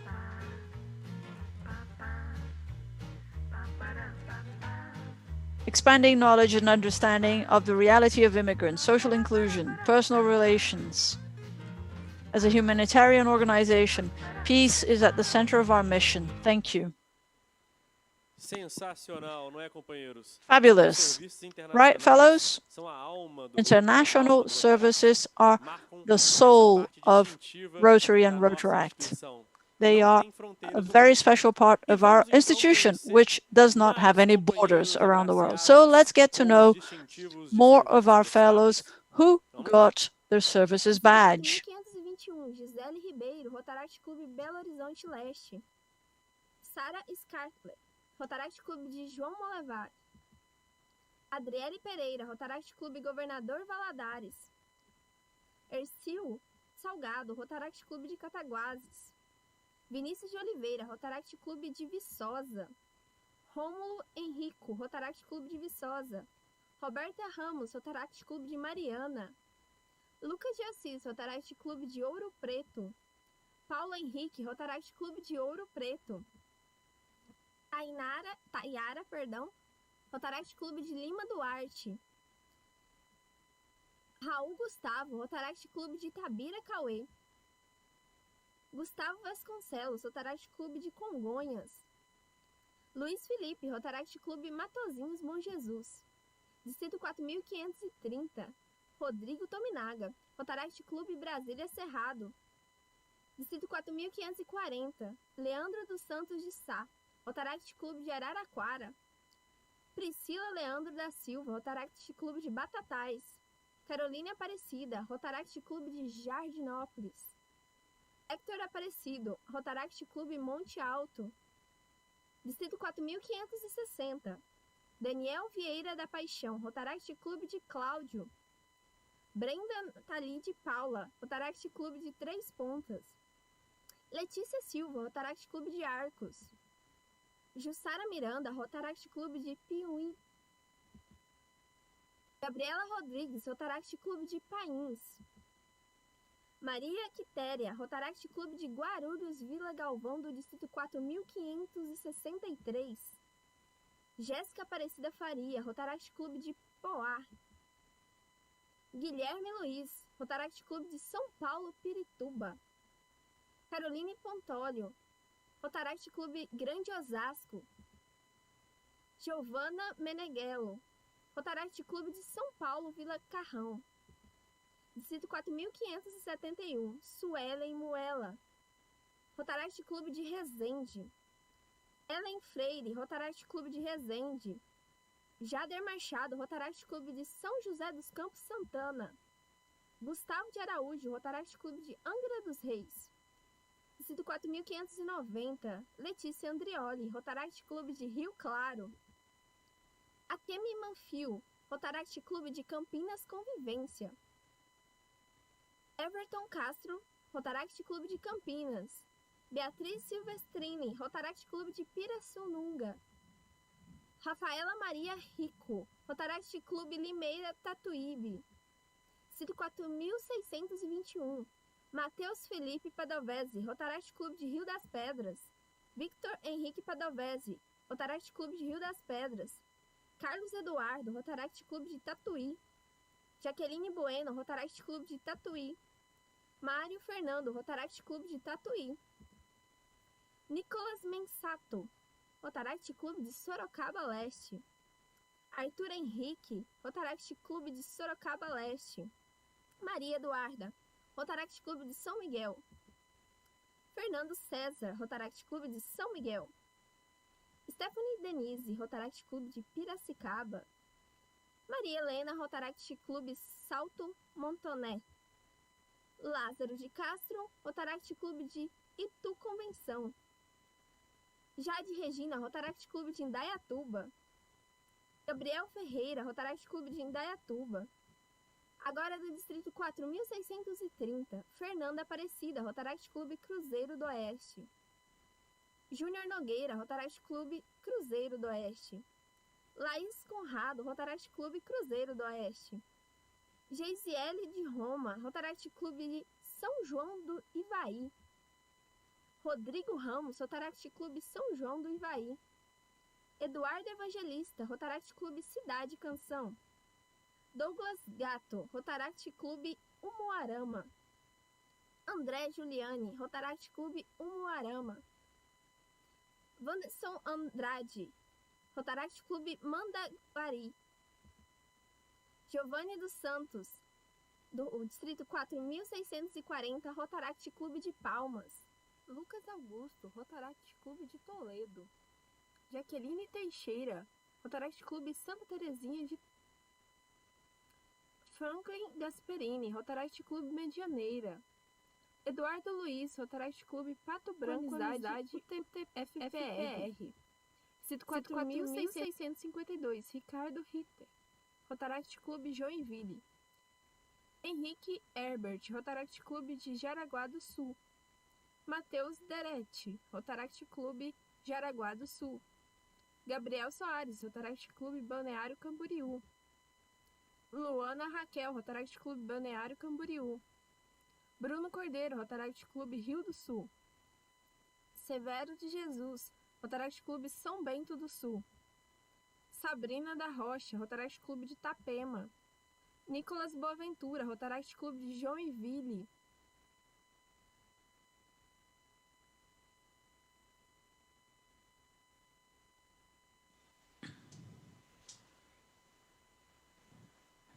Companheiros, parem tudo.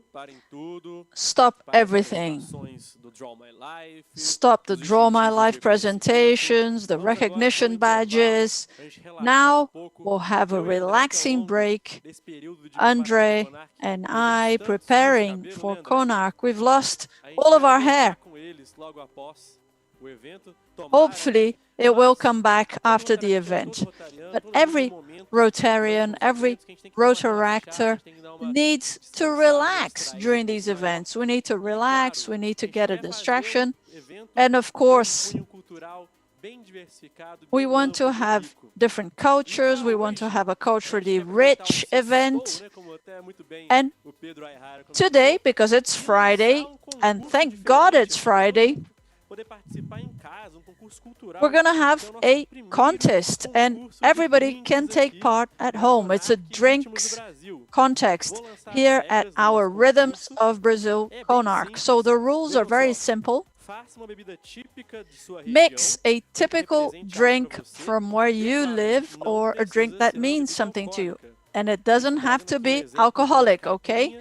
This is a caipirinha, very traditional Brazilian drink, using a typical cachaça sugarcane drink from Minas Gerais. And Andre will be making a traditional classic caipirinha. Make yourself a drink. It doesn't have to be alcoholic, maybe a tropical juice or a drink with some tea or with some coffee or a mate. We have lots of people here in Brazil who drink mate. So, make your drink and take a picture or shoot a video and post it on your stories. And make sure you tag the Rotaract page or use hashtag Rotaract Brazil. So Andre is making a classic Brazilian caipirinha here in Minas Gerais. He's used basically 3 ingredients: cachaça, a sugarcane spirit, ice, limes, and sugar. So what is the step-by-step process, Andre? How did you make that drink?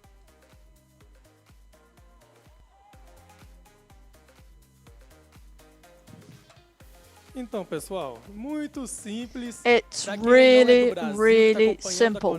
So those of you who are not from Brazil and have joined us here at CONARC Brazil, this is a classic Brazilian caipirinha with basic ingredients. All you need is ice, sugar, limes, and a good cachaça, sugarcane spirit, with a very Brazilian taste. It's a great aperitif before a meal. You just make sure you take out that white middle part of the lime. Don't overdo it on the cachaça. Just 1 shot is enough.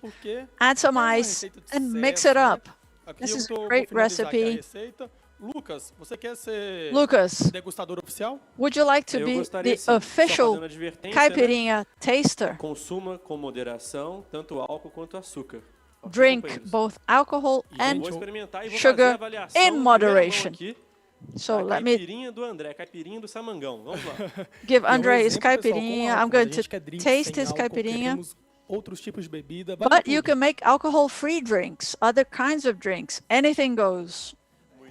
That is really, really good, André. I definitely approve. I think this is already a candidate for the favorite drink in our contest. Don't forget to tag people, post it in your stories using hashtag Rotaract Brazil. And we have more people being paid tribute to. Some people have been with us for half a decade. So another video. 660, Rodrigo Dias, Rotaract Clube Santa Maria Liberdade. Vera Analise, Rotaract Clube Cerro Largo. Matheus Hartmann, Rotaract Clube Cerro Largo. Camila Medeiros, Rotaract Clube Palmeira das Missões. Michael Ivan, Rotaract Clube Palmeira das Missões. João Yuri, Rotaract Clube São Luís Gonzaga. Luigi Kanzler, Rotaract Clube São Luís Gonzaga. Maiara Andressa, Rotaract Clube São Luís Gonzaga. Júlio César, Rotaract Clube Santa Rosa. Angélica Thaís, Rotaract Clube Santa Rosa. Caroline Maísa, Rotaract Clube 3 de Maio. Caroline de Almeida, Rotaract Clube de Panambi. Daiane Altman, Rotaract Clube Panambi. Gustavo Pimeu, Rotaract Clube de Panambi. Roger Christian, Rotaract Clube de Panambi. Vanessa dos Santos, Rotaract Clube de Panambi. Gabriel Terles, Rotaract Clube Tenente Portela. Gilmar Locatelli, Rotaract Clube Tenente Portela. Luiz Fernando, Rotaract Clube Tenente Portela. Thalita Eibes, Rotaract Clube Tupanciretã. Larissa Farias, Rotaract Clube Tupanciretã. Tayan Rosa, Rotaract Clube de Tupanciretã. Júlia Zielke, Rotaract Clube Carazinho. Regis Augusto, Rotaract Clube Santa Maria. Distrito 4670, Djalmo Carraro, Rotaract Clube de Santo Antônio da Patrulha. Fábio Santos, Rotaract Clube de Osório. Martina Della, Rotaract Clube de Novo Hamburgo. Eduardo Golds, Rotaract Clube de Dois Irmãos. Guinter Weber, Rotaract Clube de Dois Irmãos. Carlos Henrique, Rotaract Clube de Campo Bom.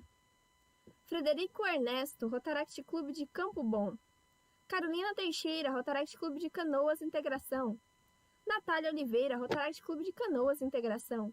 Tiago Flores, Rotaract Clube de Canoas Integração. Distrito 4680, Simone Vitalina, Rotaract Clube de Taquari. Fernanda Arrichelli, Rotaract Clube de Rio Grande, São Pedro. Thales Rodrigues, Rotaract Clube de Rio Grande, São Pedro. Jéssica Pureza, Rotaract Clube de Pelotas Oeste. Richelle dos Santos, Rotaract Clube de Pelotas Pelotas Oeste. Roberta Pereira, Rotaract Clube de Pelotas Oeste. André Ferreira, Rotaract Clube Porto Alegre Bonfim.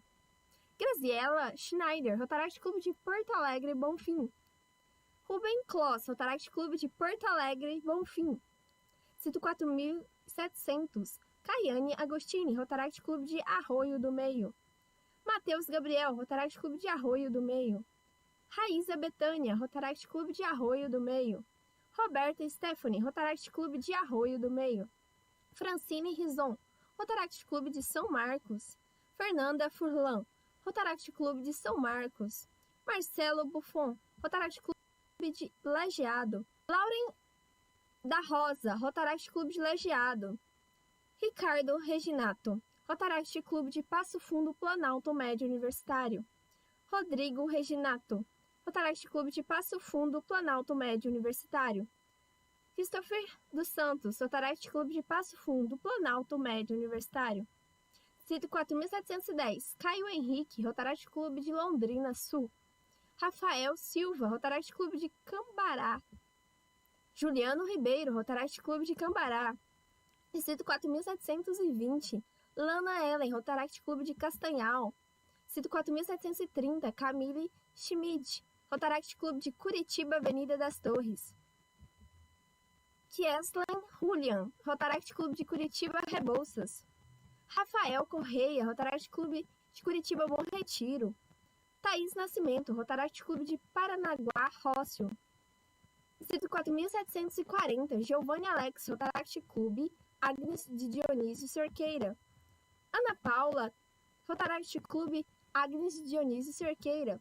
Bruno Rodrigues, Rotaract Clube de Agnes de Dionísio Cerqueira. Edna Paula, Rotaract Clube Serra Alta. Elvis Paulo, Rotaract Clube Serra Alta.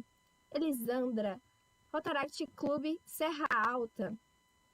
Matheus Campagnoni, Rotaract Clube Campos Bons. Camila Bate, Rotaract Clube de Pinhalzinho. Alan Carlos, Rotaract Clube de Palmitos. Douglas Radke, Rotaract Clube de Palmitos. Giovana Laís, Rotaract Clube de Palmitos. Aline Tonello, Rotaract Clube de Xaxim. Distrito 4.751, Elmar Calan Brígido, Rotaract Clube de Niterói e Caraí. Luiz Antônio, Rotaract Clube de Niterói e Caraí. Distrito 4.760, Alexandre Cardoso, Rotaract Clube de Contagem. Joyce Gabriela, Rotaract Clube de João Pinheiro. Susan Daniele, Rotaract Clube de João Pinheiro. Luana de Oliveira, Rotaract Clube de Belo Horizonte, Pampulha. Ingrid Lobato, Rotaract Clube de Belo Horizonte, Pampulha. Isadora Andressa, Rotaract Clube de Bocaiúva Leste. Cristiane Veloso, Rotaract Clube de Montes Claros Leste.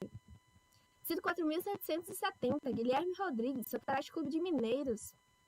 Jorge Alex, Rotaract Clube de Conceição das Alagoas. Diogo Mendes, Rotaract Clube de Patrocínio Novas Gerações.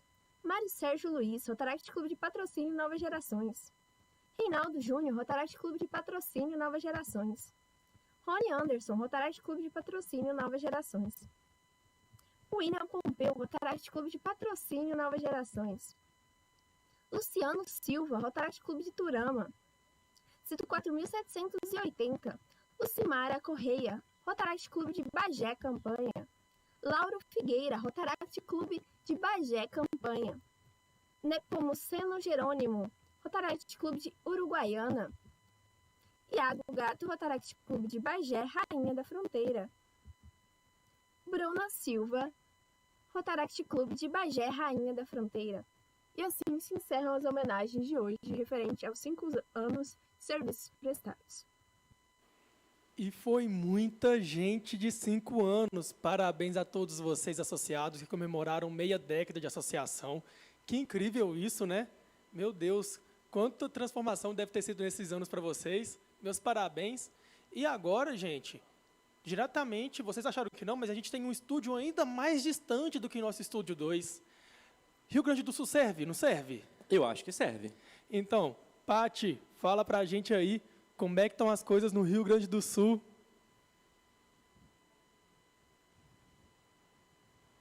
Pati, ouve a gente? É isso mesmo, André. A CONARC atravessou o país para vir aqui no Rio Grande do Sul, fronteira com a Argentina, para chegar em Santa Rosa, para a gente falar sobre o desafio Rotaract contra pólio. Esse momento tão especial que a gente tem hoje de realmente celebrar esse projeto muito bacana que todos os distritos do Brasil se empenharam ao longo do mês de outubro do ano passado. A gente está muito feliz. De coração, é um momento muito especial para a Diretoria de Parcerias Institucionais, que veio trabalhando fortemente nisso, em parceria, obviamente, com todas as outras diretorias e também com todos os distritos do Brasil. Bom, é uma noite muito especial, a gente vai falar sobre muitas coisas e também, no final, vai haver o sorteio do nosso título de companheiro Paul Harris.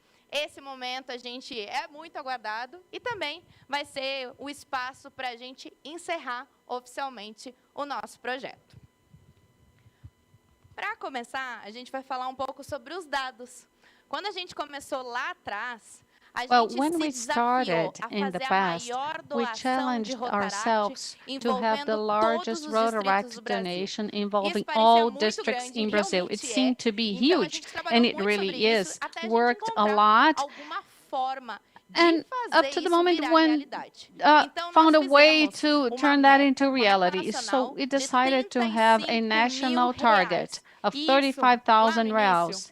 And that, in the beginning, really, that seemed to be very far from us. Would we be able to do it? We had never done it before in history, and it was only possible because we did have engagement of the 1,166 Rotaractors that donated. That was the number of donations that we had for our challenge. This is a landmark that was able to fundraise 76,502 reais and 4 cents. That's a lot of money, and that represents just 218.58% of our projected target. That's a lot. And okay, a lot of times when we talk about money, it's difficult to understand what kind of impact that will have. So translating that into something more real, we are talking here about 22,809 children that can be vaccinated against polio. With that amount of money, that's a lot of money, and that's a lot of results. And this is thanks to the over 9,000 Rotaractors all over the country.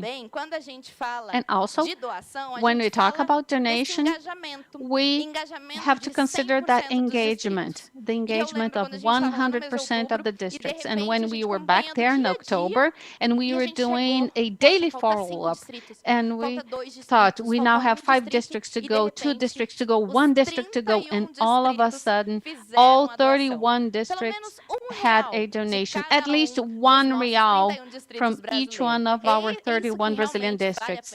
Really, that is what makes us so proud and so happy to be able to look at this number. We talked about the 25 or actually 31 districts that have participated, but we also need to highlight in this special moment the 25 districts that met the projected target for Rotaract Brazil. So I would like to bring to you all the 25 districts that did meet the projected target during that Rotaract challenge against polio. 4420 São Paulo, 4440 from Mato Grosso, 4470 countryside São Paulo and part of Paraguay and Mato Grosso do Sul, 4480 countryside São Paulo, 4490 Maranhão, Piauí and Ceará, 4510 countryside São Paulo, 4521 Minas Gerais, 4530 Federal District, Goiás and Tocantins, 4540 that is our district that has a little bit of the countryside of São Paulo, countryside of Minas Gerais, 4563 countryside of Minas, 4563 my district in São Paulo, 4621 countryside of São Paulo, 4640 Paraná, 4652 Santa Catarina coast, 4660 in the south, in Rio Grande do Sul, also in Rio Grande do Sul, 4680, 4700. In Paraná, we have 4710, 4720, also the largest district in Brazil in the north. We also have 4730 in Paraná, 4740, countryside of Santa Catarina, 4751, Rio de Janeiro, Espírito Santo, 4760, countryside of Minas, 4770, also Minas Gerais, part of Mato Grosso and Goiás, and also 4780 here in Rio Grande do Sul border. Congratulations to each one of these 25 districts that worked hard.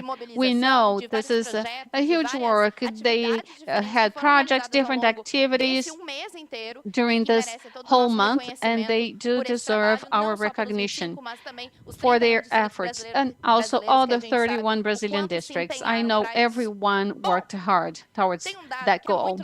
Well, I have a piece of information which is very nice and we wanted to bring to you. That's very special.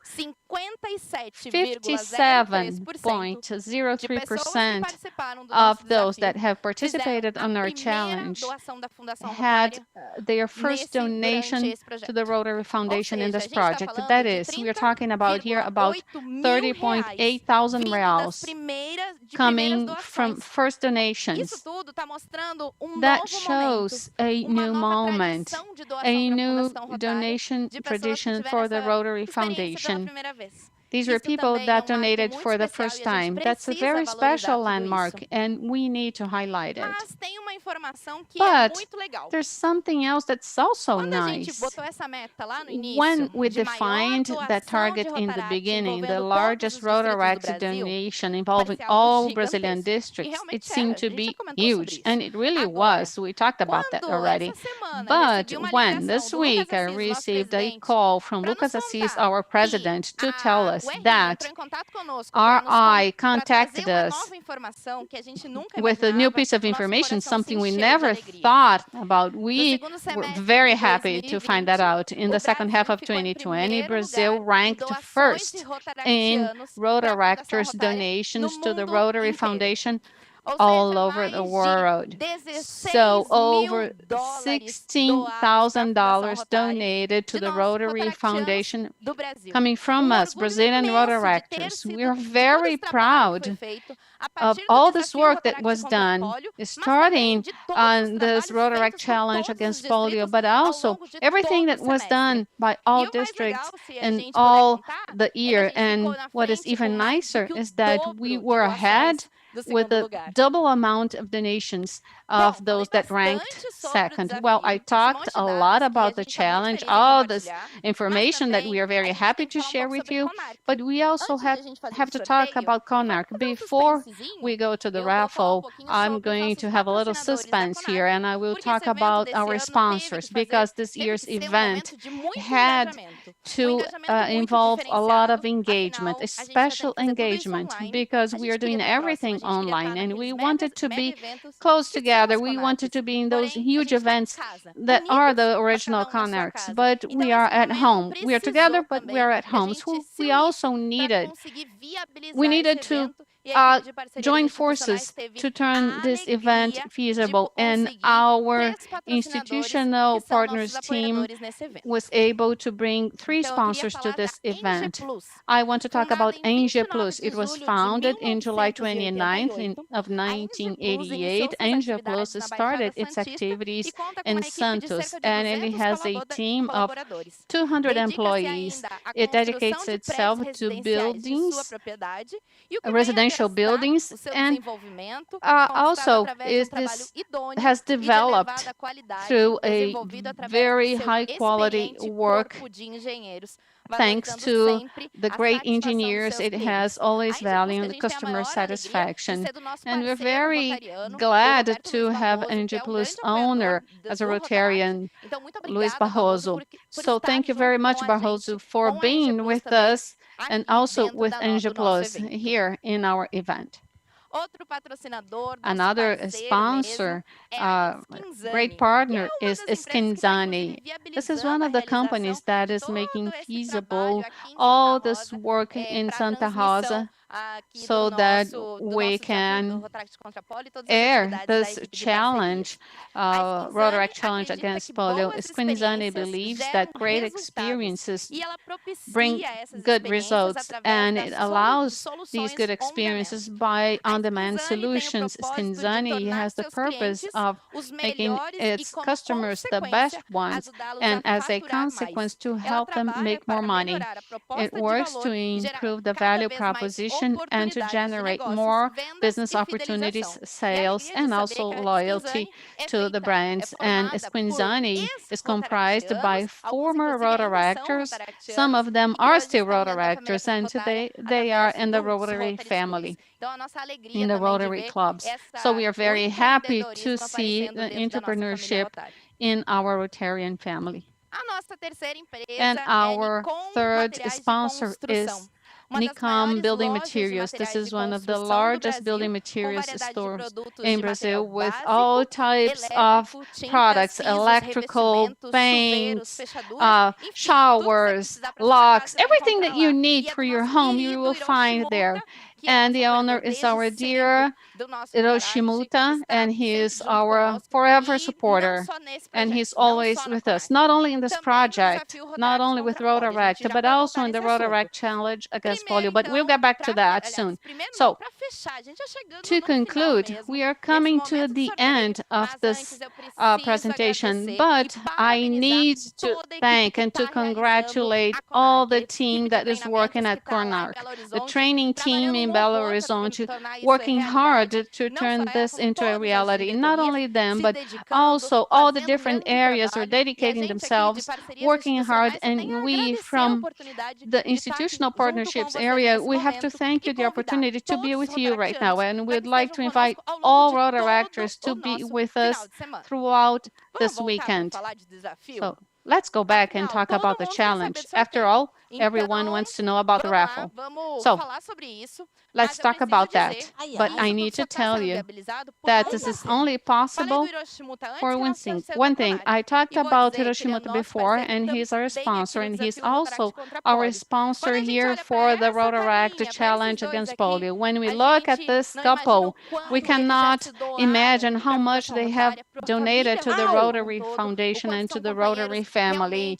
They are really amazing people, and they are with us in this challenge. I sent them a message, and he is the coordinator of the Rotary Foundation, the regional coordinator for the Rotary Foundation, and I would never imagine that he was going to jump into this crazy idea. So imagine, in the beginning, all of this seemed to be very much far away from us, and he told me, I will support you. If you meet your target, I will give you the points so that you can raffle a Paul Harris Fellow recognition to one of the participants. And okay, so to help us in this activity, I would like to invite the Assistant Governor of the District 4460. And right now, I would like you to pick someone, to pick a piece of paper, mix it well, and choose someone there. Parte do Distrito 4563. District 4563, SP Butantan. That's the club. Yes. So you can you show it to the camera? This was a club donation of District 4563. Rotaract Club São Paulo Butantan was awarded the title. So they can choose. They can share this fellowship with someone at the club. We are very happy about that. So this is when we get very moved and we look back and we see everything we're able to achieve. Not only me and the partnership team and the training team and the planning team, but all the teams from Rotaract Brazil. This is the result of something done by the 31 districts, over 9,000 Rotaractors in Brazil. We are really touched right now. And I need to take this opportunity to thank a lot of people. And I need to say that this was only possible because of my team of institutional partnership, Maida, Myron, Eduardo, Deborah, Bernardo, Ricardo, also all the other areas that have worked with us, the finance area, strategic planning, and obviously our president, Lucas Assis, that believed in us. It seemed strange in the beginning, but he did believe in us. He said, okay, it's going to be possible. Let's do it. Not only him, not only the directors, but the whole team. I remember that every time that we would get to a next step, we would celebrate. A special thanks to Rebo's office in Brazil that supported us, helped us, provided training.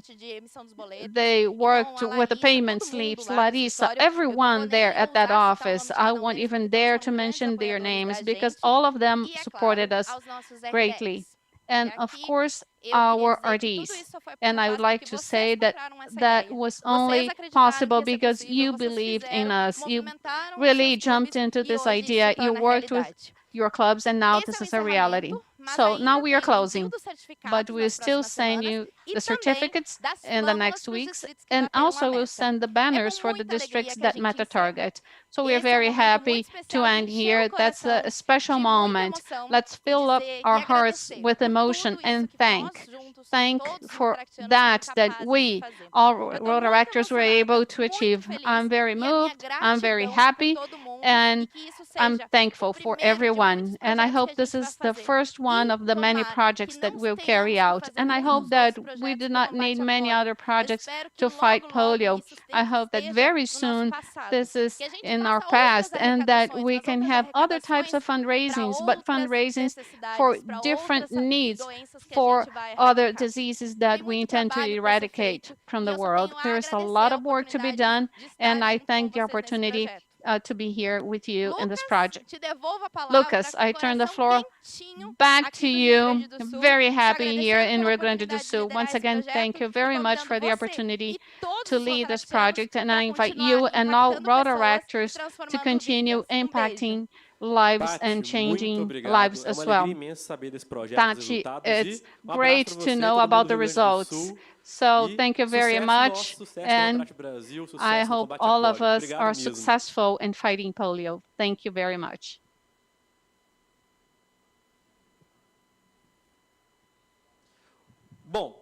Very well. My friends, we are at the end of today's event. This was the first block. Thank you very much for all of you that have been with us tonight. And André will help me here. I would like to thank all the team here, our song, everyone here in the studio that helped us in this event, also the interpreters that are helping us with translation on behalf of Flavia, and also our sign language interpreter, Lorena. Thank you very much. And also we have all supporters that are always with us. I have a special message for those from Ligados do Rotary, district leaders, and RDRs, and that's what we had for today. But of course, we have much more for tomorrow. Tomorrow, Saturday, 8:30 a.m., I will be here waiting for you on YouTube. We will have a new presentation and also the trainings for the dialogue groups and the theme workshops. So see you tomorrow. Have a great night, and let's continue opening opportunities. And of course, now we'll have an artistic presentation from a Rotaractor that will end officially our event for the night. My name is Junior, and I am from Rotaract of Campos Novos, Santa Catarina, 4774. And I was touched when they invited me to talk about my work, what I do, and to talk about my club. I am in the Rotaract Club of Campos Novos for 8 years. I have participated in many projects, actions, and events. And the best one for me was CONARC. I had fun and I learned a lot. And I hope you enjoy CONARC and that you have a lot of fun and that you really enjoy it. Well, I was very happy because, you know, I have the opportunity to show you what I do. Now I work with music. I am part of this group, Junior and Alex. We have this band for a few years already. Okay, my colleague, Alex, and he's by me in the picture. He was not able to be here with me today, so I'm by myself. And I will tell you a little bit about our job. So we have the main track of our CD, which is called Poltrona 29. And I apologize because I am the back vocal, and that's not going to be as good as Alex singing, but I hope you like it. And I will sing a little bit for you. That's how it goes.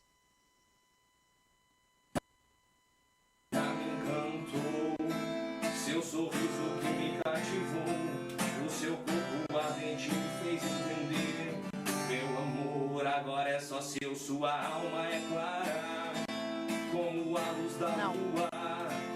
Pra sempre eu quero a boca sua. O seu beijo me aquece como um raio de sol.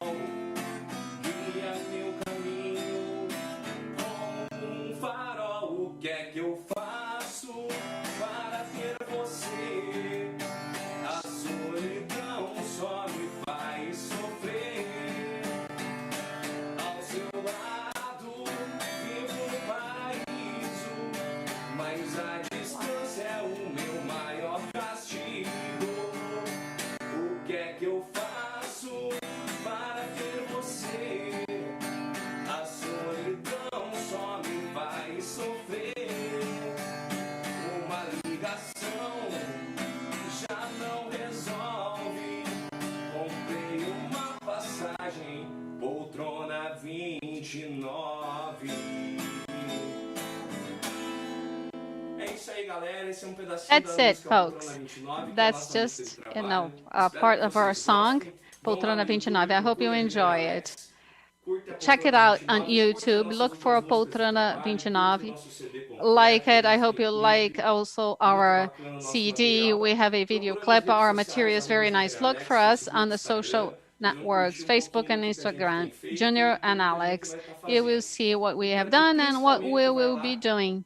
So, also, like Rotaract, Rotaract Brazil, Rotaract of Campos Novos. Look for us on Instagram and also on Facebook, and you will see what we have done in this year, 2020, which was difficult, but I think now 2021 will be better and we'll be able to work more. So thank you very much for the opportunity, for the invitation to be here, to bring to you my work, and I hope you get there. Rotaract Club of Campos Novos.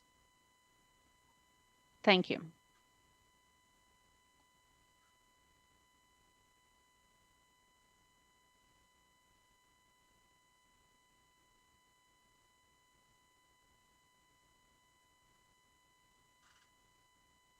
Podemos sair?